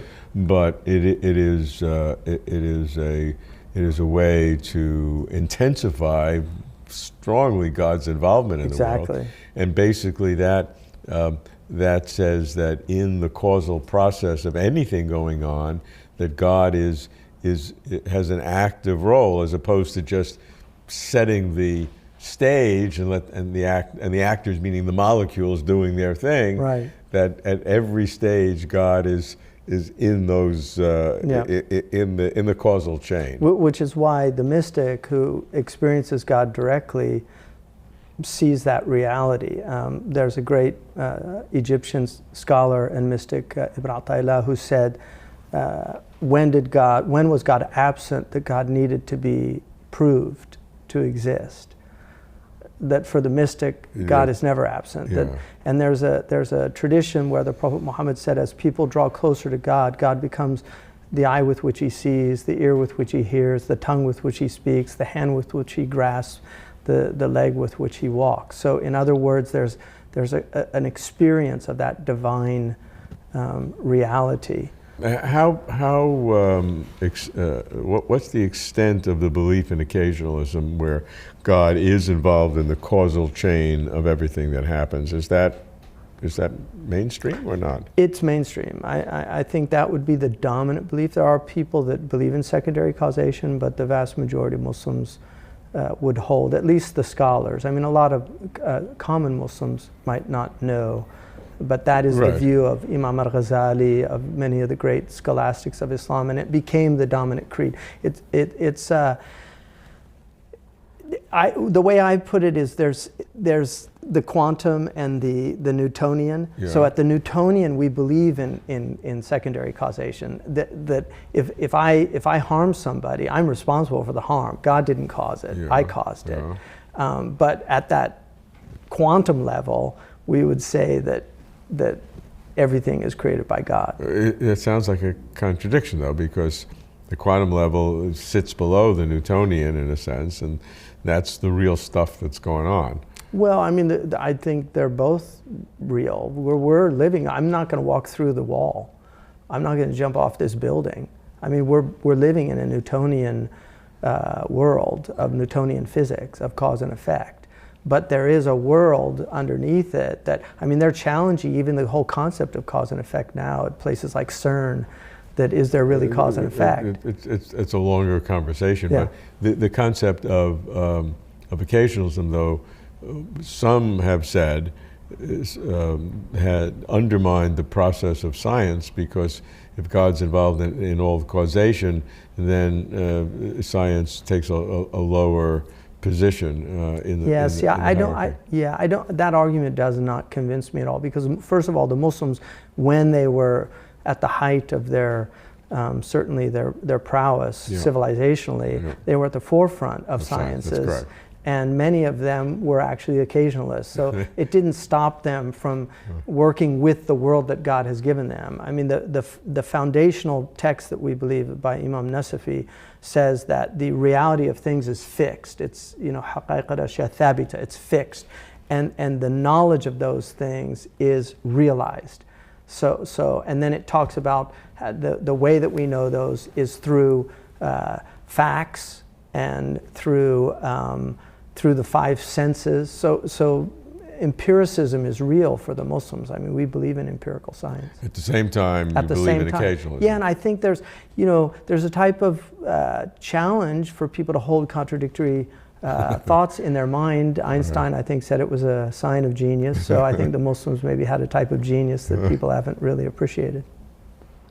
So each of the Abrahamic religions believes in an end time, in the sense that there will be a closing of the age of human activity as we have known it for at least in written history 4,000, 5,000, 6,000 years, and that there will be that God will have some kind of intervention. In Judaism, they're looking for the Messiah. In Christianity, it'll be the return of the Messiah. And Islam, there's a kind of a prophet who will come. I'd like to understand from the Islamic point of view what the end time means, what are the signs that you would look for, and then maybe how it articulates with the Jewish and the Christian view. Sure. Bismillah. So the end times is, first of all, very much part of Islam. In one of the most famous traditions of the Prophet, peace be upon him, he talked about, he was asked by Gabriel, what is Islam? And he gave him the 5 pillars, and he asked him, what is Iman, faith? And he gave him the 6 articles of faith. Belief in God, belief in the angels, belief in the messengers, belief in the books, belief in the last day, and belief in the idea of the qadr, this kind of fate or the measuring out. And then he asked him about the signs of the end of time. Yeah. And he said, the one asking does not know more than the one being asked does not know more than the one asking. And so then he said, then tell me its signs. So he gave the signs, and in our tradition, there's the lesser signs, and then there's the greater signs. So the lesser signs are many in our tradition. I mean, there's really a lot of very specific signs of the latter days, where the Prophet ﷺ said that there would be widespread knowledge. He said inanimate things would talk. He said that you would find men being satisfied with men and women being satisfied with women would be much, very widespread. He said that people would spend their time with musical instruments on their heads, which nobody understood at the time. He said that people would have on their sides, they would have things that would tell them what their family was doing at home. He said that people would travel between the cloud and back to the earth. Many, many signs.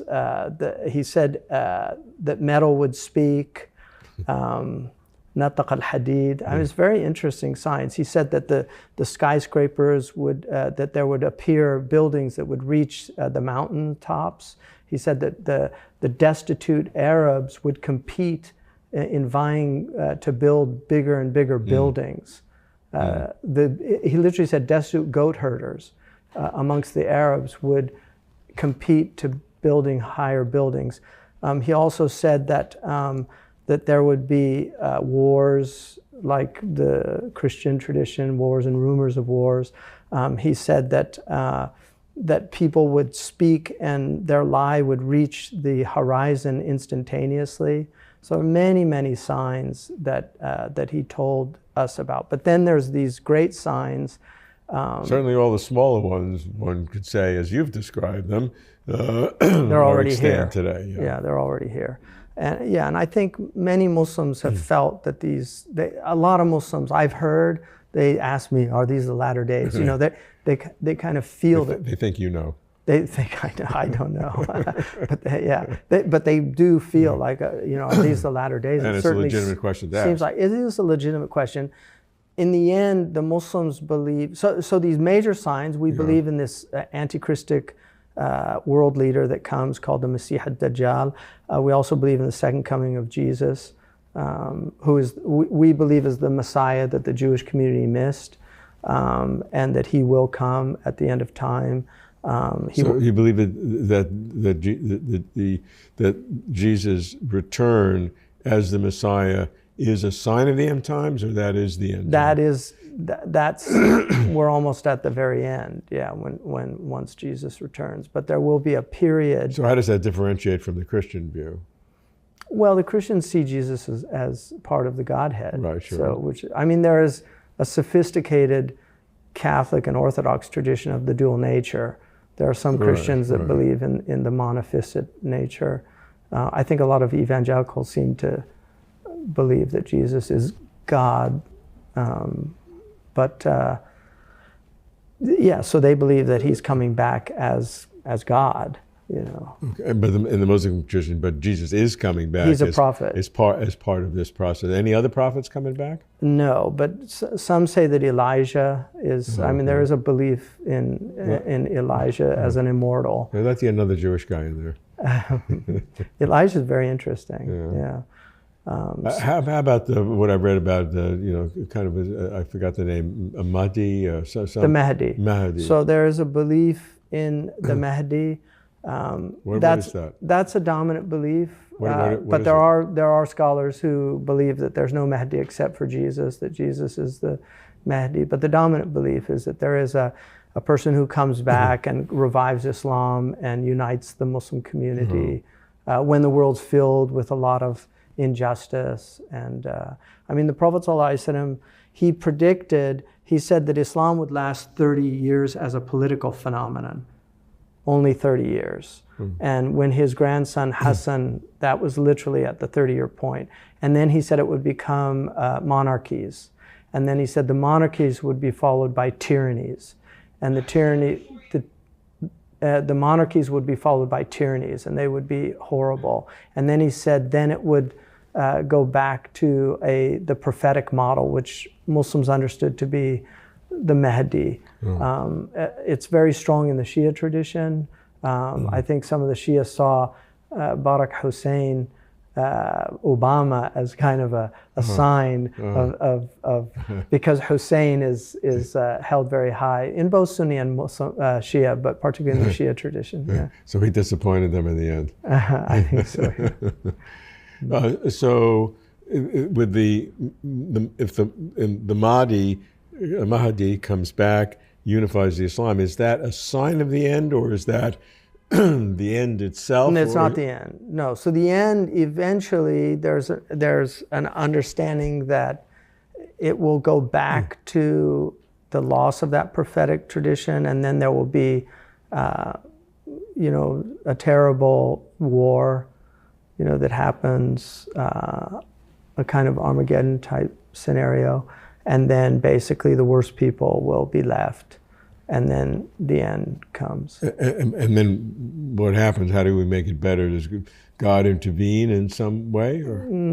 Just the afterlife. There's a closing of the earth. Oh. Yeah, so the human species comes to an end. Oh, it starts bad, gets worse, and then is destroyed. Is destroyed. So at the end is very different than the Christian and the Jewish tradition, which has God coming back. When Jesus comes back, then he takes over the earth and reforms the earth and makes peace to go out from Jerusalem. Well, there is a period like that, but it's followed. It's followed because in the Christian tradition, that is the end, and No. and therefore that's a Muslims, new that's- beginning, and that's the permanent, the new heaven and the new earth Here. here. Yeah, we don't believe that. But you said that No, we move to another dimension. so you would have that as a kind of a false hope Yeah. if that happens. So other people are thinking it's the ultimate, but you're thinking that. Well, I think there's a lot of, as there's a certain iteration of Christianity that is looking forward to the end times. Oh, sure. We're not. Sure. We're not. Like Muslims don't, like in the Jewish tradition, you should avoid bringing near the end times. The Muslims have the same idea. You don't want to be a sign of the end of time. Right. Yeah, you want to be a zaddik, we call it siddiq. Same word, yeah. So that's our goal, is to forestall, because we want to keep the theater of enlightenment. No, the Christians like to see the end some times, Christians, I don't think all, but not yeah, all, sure. Yeah. I mean, a lot of the fundamentalists would see the end time, because after that, then Jesus would come and the world would be peaceful forever after. But you're saying the end time is going to be totally removed, and we're going to move to another dimension, and that's the real paradigm. That's when the end comes, and there's a tradition. It's almost is similar to the rapture, the idea that that people are removed, the believers, and then there's only left the disbelievers, and then it's all right. Well, I hope I'll go with you. The end. Yeah. Well, it's very easy. La ilaha illallah Muhammad Rasulullah, and then well, I'll take your hand. So what may seem like a very trivial and obvious question, why believe in God? I like to ask different people, because the general answer I know. I mean, I think everybody sort of knows why some people think we should believe in God. But I like to hear the nuances, the way people describe articulate it. So from a Islamic point of view, from your own personal view, I mean, what is the benefit for believing in God? Can I ask you a question? Yeah, it's a fair. So what's the best answer you've ever heard for that? Have you thought about it? Yeah, no, I'm not sure I can tell you that there's a best answer. The answer is generally operative in terms of the person. How it'll benefit you, and what's the benefit for you, and I guess what I'm looking for is answers that are not as obvious as that. Sure. Well, for me, I don't feel like I have a choice. I don't really. I could give you a lot of whys, but for me, God is so self-evident that to not deny Him would like denying my own existence. Personally, I really feel that. I really feel it's impossible for me to not believe in God, because everything to me confirms God, and I've seen that in my own life, and I feel, there's a wonderful poem by Robert Frost about looking at the ocean. You ever seen that poem? The people along the sand, they all look one way, they turn their backs on the land, they look at the sea all day. Well, and then he says, the land may vary more, but wherever the truth may be, the people turn their backs and look at the sea. And it strikes me as, why do people look at the ocean? Because the land does vary more. What is it? What's the fascination with looking at the ocean? And I feel like a believer is the ones he's looking at the ocean, and the disbeliever is looking at the land. And then when the believer sees the whale, look at this, turn around, look, did you see? And then it's gone. And I feel like when you accept God, God will continually show you reasons to continue to believe in God. And when you reject Him, there's a verse in the Quran that says that we will remove our signs from people that show arrogance in the earth. And they can see every sign and they will not believe.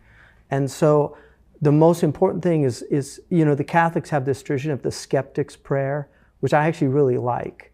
This idea of just saying, God, I don't know if you're there, but if you're there, help me find you. And I think if somebody really genuinely prayed that prayer, I think God would show up. And so I just believe God is real, and I believe that God does present that reality to people that are willing to just humble themselves and say, I believe.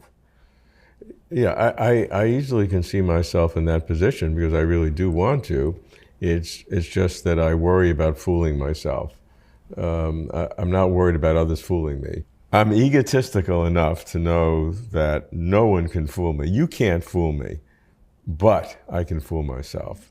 So that's what scares me. Well, the devil might be able to fool you too, though. Well, you know, I maybe I should worry about that. They say that his, you know, Tilliard famously said his greatest trick was convincing people he didn't exist. Yeah. Right. Yeah. So you know, I think I'm very much in control of what I believe and how I believe and how I articulate and to myself. But I really do feel fooling myself because I really do want to believe. Yeah. And it's very easy for hope to swamp reason. And yet I understand that reason in its rigorous sense may be an inhibition to see God, because many people have told me that. Many people criticize what we do, the part of Closer to Truth that deals with meaning and the search for God, by saying it's all intellectual. And you can't intellectually know God, that you have to do it experientially. Yeah. And my comeback to that is not that they're wrong. Right. They may be right, but I cannot discern the difference between the wheat and the chaff, if there's any wheat at all. I can intellectually, but I cannot experientially. Right. And does that put me in an impossible situation where I'm rejecting the only real evidence? Right.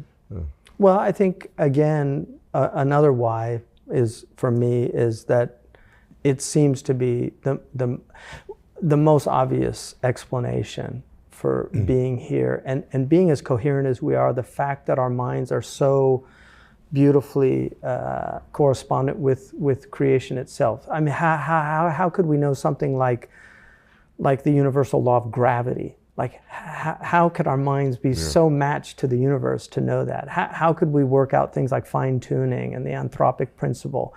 How could we determine Van Allen's belts and these things? I mean, it's quite stunning what the human mind has been capable of doing.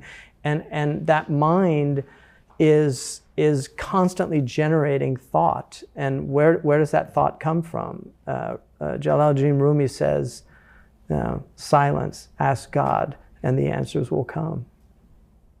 So one of the atheists' primary points in disproving God is the severe contradictions in religious teaching, certainly among the major religions of the world, that there are points of obvious contradiction. And so the fact that these contradictions are so obvious invalidates them all. And so we have a choice. We recognize the contradictions. Sure, there are some similarities. They all seem to believe in something beyond the physical. I mean, when you devolve down to the commonalities among the religions, which some have tried to do philosophically, John Hick famously looks to the real. But when you look at the lowest common denominator, you don't wind up with very much. Right. So how do you respond to that? Well, I mean, I would say that one, I personally love religions. Like I've studied religions both academically and also just out of personal interest. So I do love religions. I think there is immense amount of truth in all the religions that I've studied, especially the world's great religions, the ones that have large numbers of people. Yeah. But they obviously, there's difference. There's a lot of dovetailing. I mean, there's a lot of things that we agree upon, but there are differences. So in the Islamic tradition, we're a supersessionist religion. So we do believe that Islam came and abrogates the previous dispensations, but it acknowledges the previous dispensations. If there's differences, it's because they've been changed or altered. That's how the Muslims view it. But Christians as well. Yeah. They just had one less to deal with. Right, exactly. But the Abrahamic tend to, the Jewish and the Jewish tradition believes in the Noahides, right? Yes, right, sure. But their their mandate is to rules for teach, the rest yeah, of the the world, Noahides for the rest. So the 613 is for them, but the Yeah. 7 is for everybody else. Right. It's a lot easier. But the Muslims actually believe that all peoples had prophets. All peoples. The Quran is very clear that there's been no people except they had messengers sent to them. So there are remnants and traces of prophetic tradition all over the world, which is why you have a lot of these themes and a lot of the morality. I mean, there's differences, but there's a lot of similarities. So we believe that we acknowledge the previous dispensations, and also the Muslims have traditionally allowed them to coexist with them in Muslim states. So the Muslims always protected the Christians. I mean, there are periods, they're bad periods, but by law, it's absolutely true. yeah, by law they had to. But I mean, there's bad rulers. Like we had a ruler in the 11th century in Jerusalem that burnt down the Church of the Sepulchre, but the ruler right after him rebuilt it, you know, because it was just an act of madness.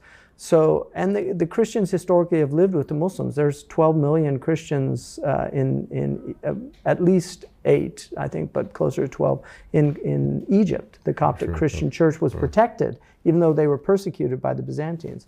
So the Muslims have recognized that. The Jewish community, Bernard Lewis wrote a book about how much better Jews fared in Muslim lands than they did in Europe. Yes, for sure. It wasn't perfect. That was a low hurdle. Yeah, good point. Yeah, and it certainly wasn't perfect, you know, but there are periods of great collaboration between the scholastics amongst the Jewish and Muslims.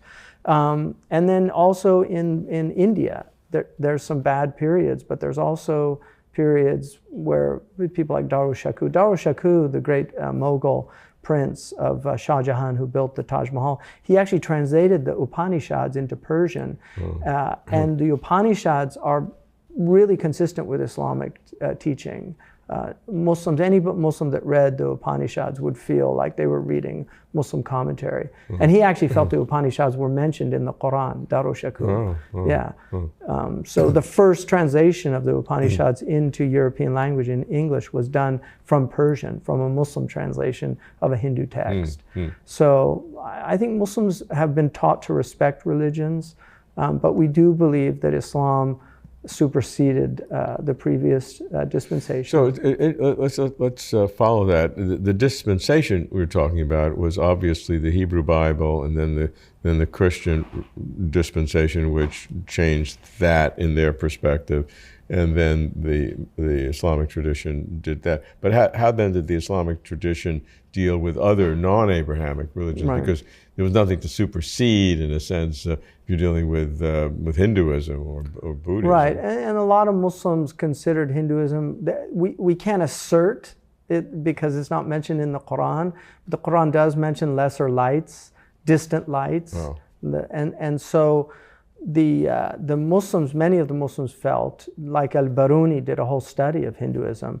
And in fact, one of the great Esfarayini, in his book on heresiology, actually has a whole chapter on Buddha, which I wrote about. I have a article called Buddha in the Quran. And he makes an argument that he said, if what the Buddhists say is true, then he's Al-Khidr, which is the green man who's mentioned in the Quran, and Buddha is often portrayed in green jade. In any case, I have no problem believing that these were revelations and dispensations. I mean, the vast majority of Hindus believe in one God. You know, a lot of Muslims think they're idolaters, but a true understanding of Hinduism is actually they believe in this ultimate. I mean, they have the Trimurti, you know, the idea of Brahma and Vishnu and Shiva. So but if the Muslim tradition says that each peoples have their own prophets, the assumption is those prophets are saying some things that are not accurate or not well, true. They spoke for their time, so sometimes it's cultural. Their laws would differ, but the ultimate truth of one God, the prophets speaking through that one God, or you know, avatars, or however you want to call it, and then the idea of a judgment, that these would be considered fundamental beliefs. Is that good enough to make it? Like the Noahide laws from the Jewish point of view would give non-Jewish people, if they fulfill that, really kind of the same thing. And it's an easy ticket, 7, not 613. Right. So on the train bound for glory. So, but does in the Islamic tradition, how do you then view the other traditions who didn't become Muslim but maintained either the old dispensation? The Quran says in the 5th chapter that we have given every people's a shari'ah, a sacred law, and a minhaj, and a way of methodology to follow that. And had we wanted, God would have made all of them one.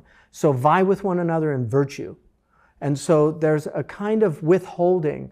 Like, we do believe that we have superseded the previous religions, but we recognize that there's a wisdom in that God has left these religions in the world. And we are not allowed to force them to become Muslim. They become Muslim with their own choice. And God will judge them on the day of judgment. I cannot say, if I say you're going to hell, I've done a sin. I cannot say that. I can say that to no individual. I can say that to no individual as a Muslim. But yet, as a Muslim, you do believe that the only certain way you'd be 100% sure they'd be in paradise is being a Muslim. A true Muslim. A true Muslim. Yeah. Not the true Scottish fallacy. I don't like that fallacy. You don't know that one? Right. The true Scotsman fallacy. It's like, the Scottish man's reading in the newspaper that somebody got raped. He's a Scotsman would never do that. And the next day he finds out it was a Scotsman. He said, well, a true Scotsman would have never done that. That was one of those. Good. So I think we could say with some confidence that the Abrahamic religions worship the same God. The Islamic view may be that it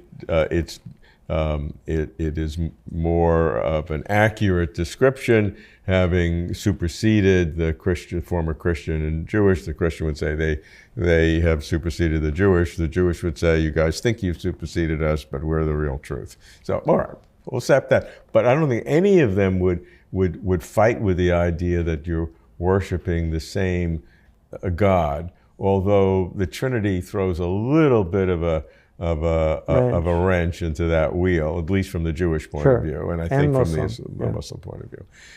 So, question is, do the major religions worship the same God? And there are two questions I have for you to tackle. Number one is, because Christianity has a Trinity, is that the same God that is worshipped by the name of Allah, or the Tetragrammaton, the name of the Hebrew God? Right. Is Allah the same as the Hebrew God, and is Allah the same as the Trinity? Let's deal with that as one question. And the other question is, go further afield, Hinduism and then Buddhism, which really doesn't have a God, but has sort of a cosmic consciousness quasi-God. Right. And Hinduism has God, which is a God that is, this is my words, not theirs, derivative from a Brahman, from a cosmic consciousness, sort of. This cosmic consciousness devolves a God, or a God emerges from the cosmic consciousness, but is definitely secondary to this fundamental consciousness. So, handle it. Well, I think Bismillah. I think that one of the things is there's all these different perspectives that people are looking from. There's that famous story of the elephant, the 3 blind men. Right. One of them's feeling, Indian story. Indian story, feeling the trunk, feeling the stump, feeling the ears. And everybody's right. And everybody's right, but at the same time, they're all wrong. Right. So I think God is so beyond anything that we can comprehend. And so all of these languages are attempts to articulate something that ultimately is ineffable. The Tao which can be named is not the eternal Tao. One of my favorite verses. It's a beautiful verse, And so I think for Muslims, Allah, God, and Allah does really mean God. The Christians use Allah in Arabic. So they actually call Jesus the Son of Allah. And people forget that. And Aramaic also. I did not see it, but apparently in the Passion of Christ, when the figure is on the cross, he says ilah, ilah, which is it's Hebrew, Aramaic, Elohim. Elohim. This is so ilah in Arabic is God. El ilah, like we have Muslims named Abdul Ilah, the son of the God. So Elohim. So I think Jews and Christians worship the same God conceptually also. Christians worship the same God, but the conception is different. And from our perspective, and from the Jewish perspective, it's not a correct perception, because they have made these personas, the hypostases. They've given God three in one. And so for Muslims that's problematic. So we don't believe in God the Father, God the Son, and then the Holy Ghost. And then there's a lot of Christian differences about, does the Holy Spirit emanate from the Father and the Son, and co-eternal. And, we could spend the rest of eternity debating that. So for Muslims, we believe that if we're talking about the Creator of the heavens and the earth, however we conceptualize that, we're talking about the same God. We just might have misconceptions about the attributes or how we describe that God, but it's the same God. And that's why I believe, I've heard many Christians say, Muslims, they worship a different God. Allah is not God. Right. And I think, first of all, they need to study more Christian history, because I have to say, I find it incredibly ironic that the Catholic doctrine since 1832 is from St. Thomas Aquinas. And St. Thomas Aquinas quotes Muslim theologians and philosophers constantly. After Augustine, some of the most quoted are Ibn Rushd, Averroes, and Ibn Sina, Avicenna.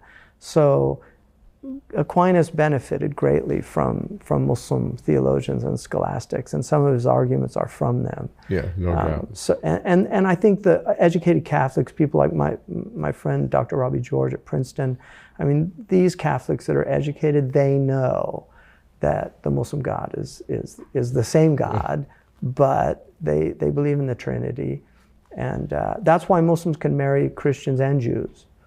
They cannot marry pagans, but they can marry Christians and Jews. So pagan is defined as anybody outside of the Abrahamic faith. Okay. Yeah. Okay. So Hindus and Zoroastrians were traditionally treated as people of the book, like So the dominant opinion of the Muslims is that all peoples are to be respected, even the pagans, and they can live. There is a minority opinion that only Abrahamic peoples can live under Muslims, but it's never been practiced. And so, what about the Hindus and then the Buddhists, who don't even have a God?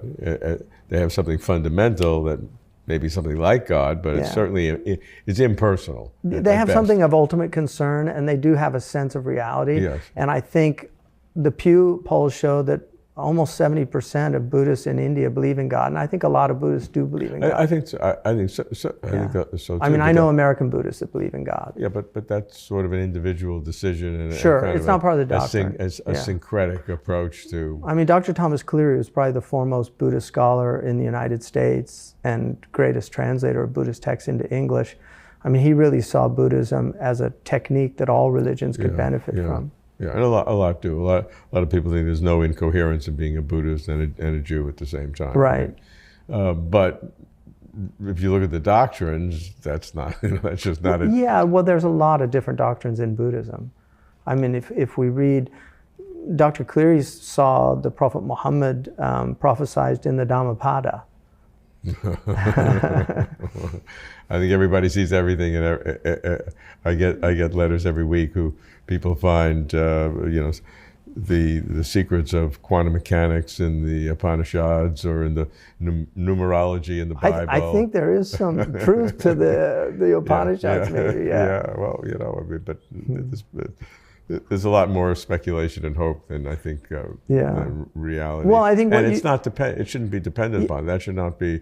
If you're looking to try to prove the revelation of these scriptures by scientific prescience, I think you're in trouble. Although I do think, like the Quran, to me, if people are willing to put in the time, there are very powerful arguments in the Quran that a lot of people aren't aware of. You know, there are like syllogistic arguments that are there for people to ponder. And the Quran does call us to reflect. So one way that atheists make fun of religious people is that if God is all powerful, God created the universe and God created the world and all God's all good, this should be the best of all possible worlds. Right. And philosophers, again, mainly in the Christian tradition, go through various complex arguments to show that that's not an effective atheistic argument, because creating the best possible world is a logical impossibility. Right. Because whatever you can imagine is the best possible world, I can add one more sentient being who goes to heaven or whatever, and that's a better one than that you have. You said that's the best, then I can add another one, and it goes on, and so it becomes logically impossible to have a best possible world. I think that was Aquinas' view. Yeah. Is that a legitimate question to ask? If God had a choice, some say that God didn't have a choice, but most Abrahamic deep thinkers believe that God had a choice. God did not have to create the world, that God created the world out of love and a desire to share his godness with other sentient creatures. I think that's a dominant theme in all the Abrahamic religions. Right. And if that's so, why didn't God create? You'd have to assume God created the best one, or God created an infinite number of ones, and we just happen to be one of them. Right. Well, there's a very interesting Voltaire's Candide, making fun of Professor Pangloss going all over the world to find out, is this the best of all possible worlds? I mean, he was making fun of German philosophy. But he ends up in Turkey, and they find the Sufi, and then they go to the Sufi and ask him, is this the best of all possible worlds? And he gives them quite a harsh remark. And then they see the Turkish man eating the sherbet and just at total peace. And then Candide says, what's the secret of life? He said, tend your own garden. And so they end up doing that, and every once in a while they have their debates. But I think there's a lot of truth to that, tending our own gardens here in this world. In terms of being the best of all possible worlds, there's a famous statement that is attributed to Imam al-Ghazali, لَيْسَ فِي الْإِمْكَانِ أَبْدَعْ مِمَّا كَانَ, which means something like, there's not in this contingent world a more wondrous world. And his books were burnt in Andalusia for saying that. So the Muslims of Spain actually burnt his books and rejected that statement. But I think... Why? Because they thought that it was a kind of heretical statement to suggest that God could not make a more perfect world. Because that seemed to limit the power of God? Yeah, I think they misunderstood the statement, because I think what Imam al-Ghazali was saying was that for serving the purpose, this is the best of all possible worlds. For serving God's purpose in creating the world, that this is the best of all possible worlds. It serves that purpose. But the paradise is infinitely better than this world that we're in now. But it's the best world we have for now. And so we have to take care of it. And I mean, one of my father's teachers, Mark Van Doren, once said that he didn't like didactic literature. He loved literature that just presented the world as it was. And he said Shakespeare loved the world. He loved the world with all of the characters, with Iagos and all the good characters and the bad characters. He loved it all. And I think he said in the way that God must love his world that he's created, with everything in it, because it is perfect in that way. And there's a verse in the Quran that if you look to the world, you will not see any flaw in it. And then it says, return your glance and look again, and you will not see any fault. In other words, if you're seeing a fault, the fault is in you. And there's... So that's an argument that this is the best possible world. Yeah, exactly. And so there's a wonderful tradition where the Prophet Muhammad said that when you wake up in the morning, if you find good, then praise God. But if you find other than good, then blame only yourself, because you're not seeing the good. God looked upon the world and saw that it was good. And so it's all there to serve a purpose, especially for the believer, because we're accepting whatever God presents to us with a submission. So may God give you good health, but if I was afflicted with some disease, as a believer, I would hope, I don't know how I would react, but I would hope that I would react appropriately, which is to accept the tribulation that God's given me. And I mean, it doesn't mean I can't work to treat it if I could, but I should still accept it with a submission. And so I think from that point of view, everything in the world is good for the believer. Are we forced in our theological commitments to say that this is the best possible world that God could have made for the purposes that God has, even if we can't understand it? Are we forced to that conclusion? Is there I don't think so. Yeah, I don't think so. So what's the alternative? What would be the alternative then? I mean, I think we could conceive of many things in our minds. We could conceive of... No, we can conceive, Yeah. but I'm asking, if you compare a better world would be that instead of being 5'6", I was, 6 feet tall. That would give me better skill, and maybe I would have been a bit better basketball player. You and I share that. Exactly, yeah. Right. Yeah. Yeah, so that's a better world, but is it, but that's not, I wouldn't criticize God for having sub-optimized the world because I'm not 6 feet tall. Right, exactly. I mean, I think that's the proper position to take, that we should be pleased with what God's given us and just be grateful for what we have. I think the Prophet, peace be upon him, he said, always look on people that are less fortunate than you and never people that are more fortunate than you, because it will give you gratitude in your heart. Hamza, the question of what is God's relationship to abstract objects sounds like it's a very abstract question. Right. But it really looks deeply into the aseity, the God's independence and God's total control of all reality, which is a fundamental characteristic belief of certainly the Abrahamic religions. And the problem goes like this: if you believe that abstract objects like numbers, logic, propositions, universals, generalities are somehow really existent, like you cannot imagine that 2 + 2 is not equal to 4. And even if there was no world, that would still be a true statement.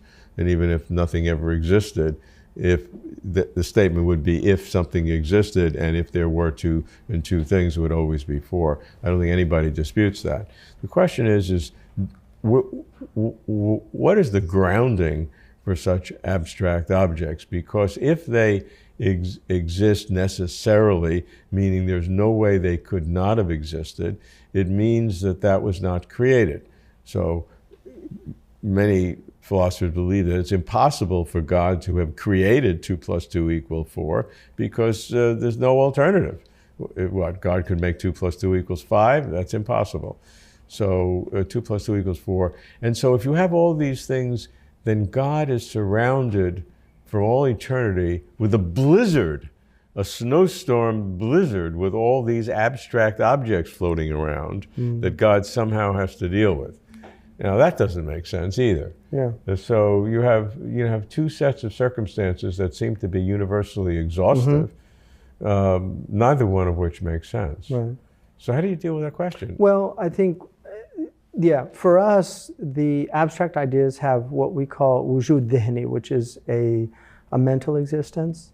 And then there's the extramental existence of the created world. The mental existence, the ability to abstract, is a fundamental quality of the human mind. Yeah. The ability to, and it's to take the universal out of the particular. So but I can nowhere in the world point to the universal man. I can't. But the universal man exists in my mind. If he didn't exist in my mind, I wouldn't know what a particular man was. That's right. And so abstraction is one of the great gifts of God. And it's essentially the ability to see the one in the many, which is one of the I mean, this is a fundamental metaphysical pursuit of understanding the relationship of the one and the many. So in Arabic, the word abstraction means to denude, to literally to strip of any clothing. So you get to the form, and you see the quiddity, the mahia of the thing. Quiddity, quid-est, actually comes from the Arabic. They translated it from the Arabic, mahia, what is it?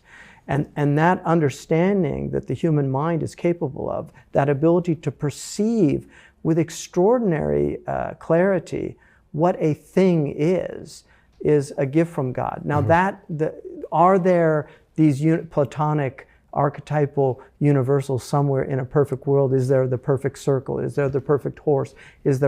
All of these things are in the knowledge of God, and I have no doubt about that. I mean, God has knowledge of all things, and then He has given us some infinitesimal portion of knowledge to let us to understand knowledge, to give us a glimpse into that God is the knower. He's given us this infinitesimal ability to hear, to let us understand when God said He hears and sees all things. So these are all approximations, but in reality they're canceled out in the knowledge of God. So anything that we understand or know, I mean, numbers are fascinating because numbers are abstractions. A lot of people think that numbers have some kind of extra mental existence, but they don't. We're the ones putting these two chairs together. And a nominalist would say, there's no two chairs. There's this entity and there's this entity.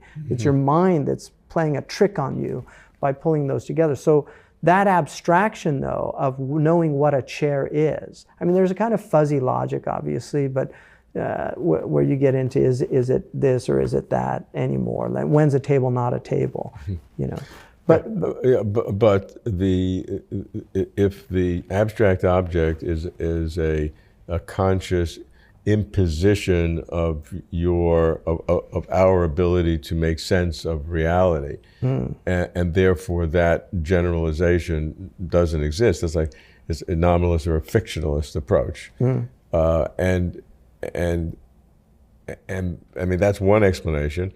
Other people say that you're denying the reality of something that you can't get rid of. You can't get rid of these numbers no matter what you do. Right. If there was no humans who could conceptualize this, before 10 billion years ago, the universe was still there. There were maybe there's no life. Would they exist? But the statement was just as true then, with no conscious beings around to conceptualize than it is today. With God.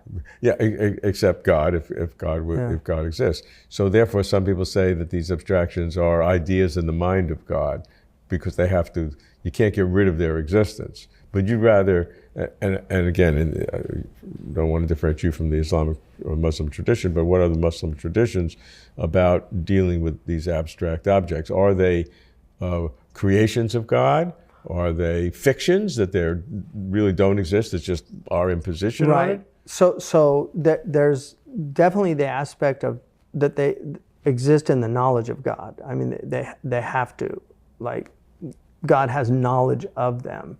And in that way, they have what would be akin to our mental existence. I mean, if I have the concept of fire in my head, it's a mental existence of the fire. It's not an extra mental existence, or my head would burn. Yeah, sure. Right. So God has knowledge of all the abstractions, but He has given us the ability to abstract because He wants us to see the one in the many. He wants us to see the one behind the multiplicity of this world. I mean, one of the reasons why the Muslims were so obsessed with tessellations is because they go on for infinity. So it's this kind of replication. And so all our mosques are filled with these tessellations. A Russian scientist, mathematician, worked out there were only 17 possible infinite tessellations. 14 are in the Alhambra Palace. Wow. So that's the one and the many presenting itself geometrically to people, to see that. And so, but again, it's seeing the one, universus, seeing the one out of the diversity is the ability of, that's why we're muwahidun, we are makers of one. The only way we can communicate is through abstraction. The only way we can say these words is because we've abstracted their meanings. And all of the particularizations of the world are understood through abstraction. We couldn't talk about, I need a cup of coffee right now. If somebody didn't have the universal concept of a cup of coffee. Mm-hmm. So it's quite stunning. I mean, abstraction is fascinating, it's important, and it's what gives us our minds. Hamza, the Islamic tradition is very rich in its geometric architecture, in its mosques, especially the great mosques are just marvels of architecture. What is it about that architecture that creates a sacred space? I think that sacred space is a very interesting concept. Sacred space, and there's also sacred time. So for instance, every religion has times that are more important for the religion than other times. In our tradition, the Prophet ﷺ said that the whole world has been made a place of devotion for me. The whole earth. He said masjid, he called it a masjid, a place, a mosque. So the whole earth is a mosque. And this is why Muslims, like Christians, worship in the church. I mean, they can pray in other places, but their worship is in the church, the Jews in the synagogue. So the Muslims can pray anywhere on the earth because the whole earth is a mosque. So in that way, the whole earth is sacred space for Muslims. And then there's sacred time, like Ramadan is a sacred time. So what makes it sacred? I mean, the first thing and the most important thing is that in our belief, God has designated these places and these times to get closer to Him. There are certain times, like the Prophet Muhammad said, that the last third of the night before dawn is the night when somebody is closest to God. And I once saw an amazing a man who does Zen bows, the archery bow. He was a Japanese man, and he said the only time he could make it was the hour before dawn, because he said it was the time when his ego was absent. And he said that the degree with which his ego was in the bow, there was a defect in the bow. And I just thought that was so interesting, because that would resonate with a Muslim, because that time is, anybody that spends time before dawn, like that hour before dawn, will know the special time. And most people are deprived of that time. Just a very beautiful time. Dawn is a beautiful time.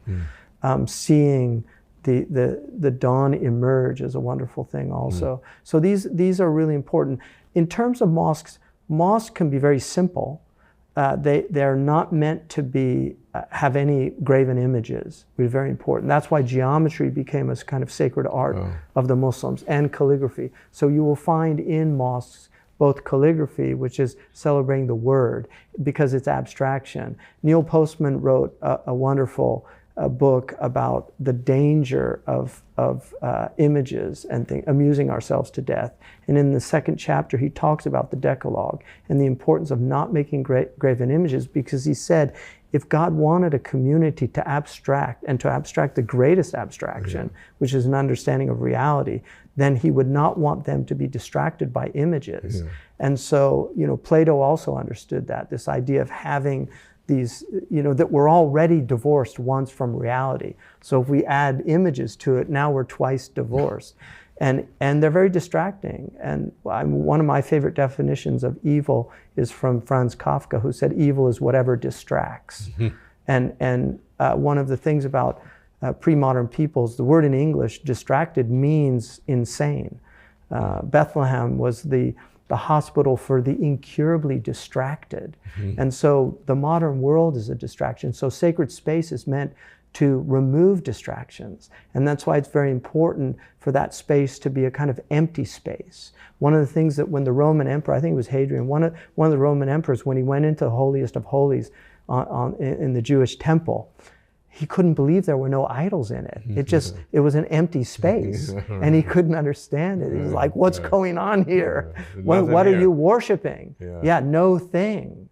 And even when we talk about God, even though it's permitted to use thing for God to avoid no thing, the word in Arabic for thing means that which, literally means that which was willed into existence. So a thing is already a created phenomenon. So God is beyond thingness in that way. How about the art itself in mosques, specifically the great mosques, with incredible tessellation are these geometric patterns that cover it and just give you a feeling of great space and Right. great movement into beyond that which you can see. Well, geometry was generally an obsession with the Muslim civilization early. Euclid was translated 34 times into Arabic, more than any other language, 28 times in Latin, but 34 times in Arabic. It was a fundamental text that was taught in all the colleges and madrasas of the Muslim world for centuries. And the reason for that is, well, one of the fundamental reasons is it gives you these demonstrative proofs. So it has a type of rationality that shows you in abstraction that there are things that are real and can be proved to be true, you know, QED, that it's been demonstrated.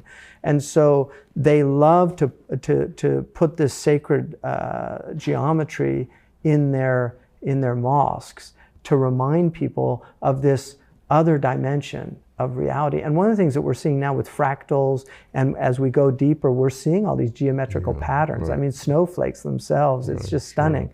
The pilgrimage itself, when we go on Hajj, there's a circle around a square, a cube.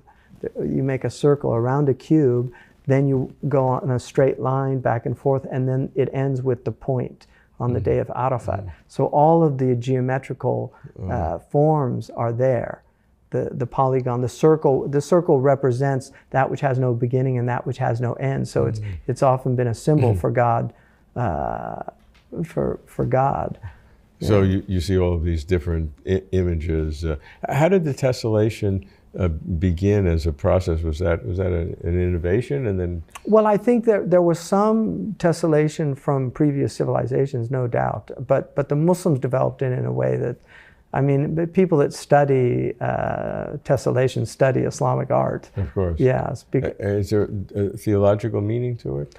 Well, it's this idea of the infinite, you know, the one becoming infinite in in many. So it has the one and the many contained in the display, and it's quite vertigious when you see it. Really, it has an effect on the soul.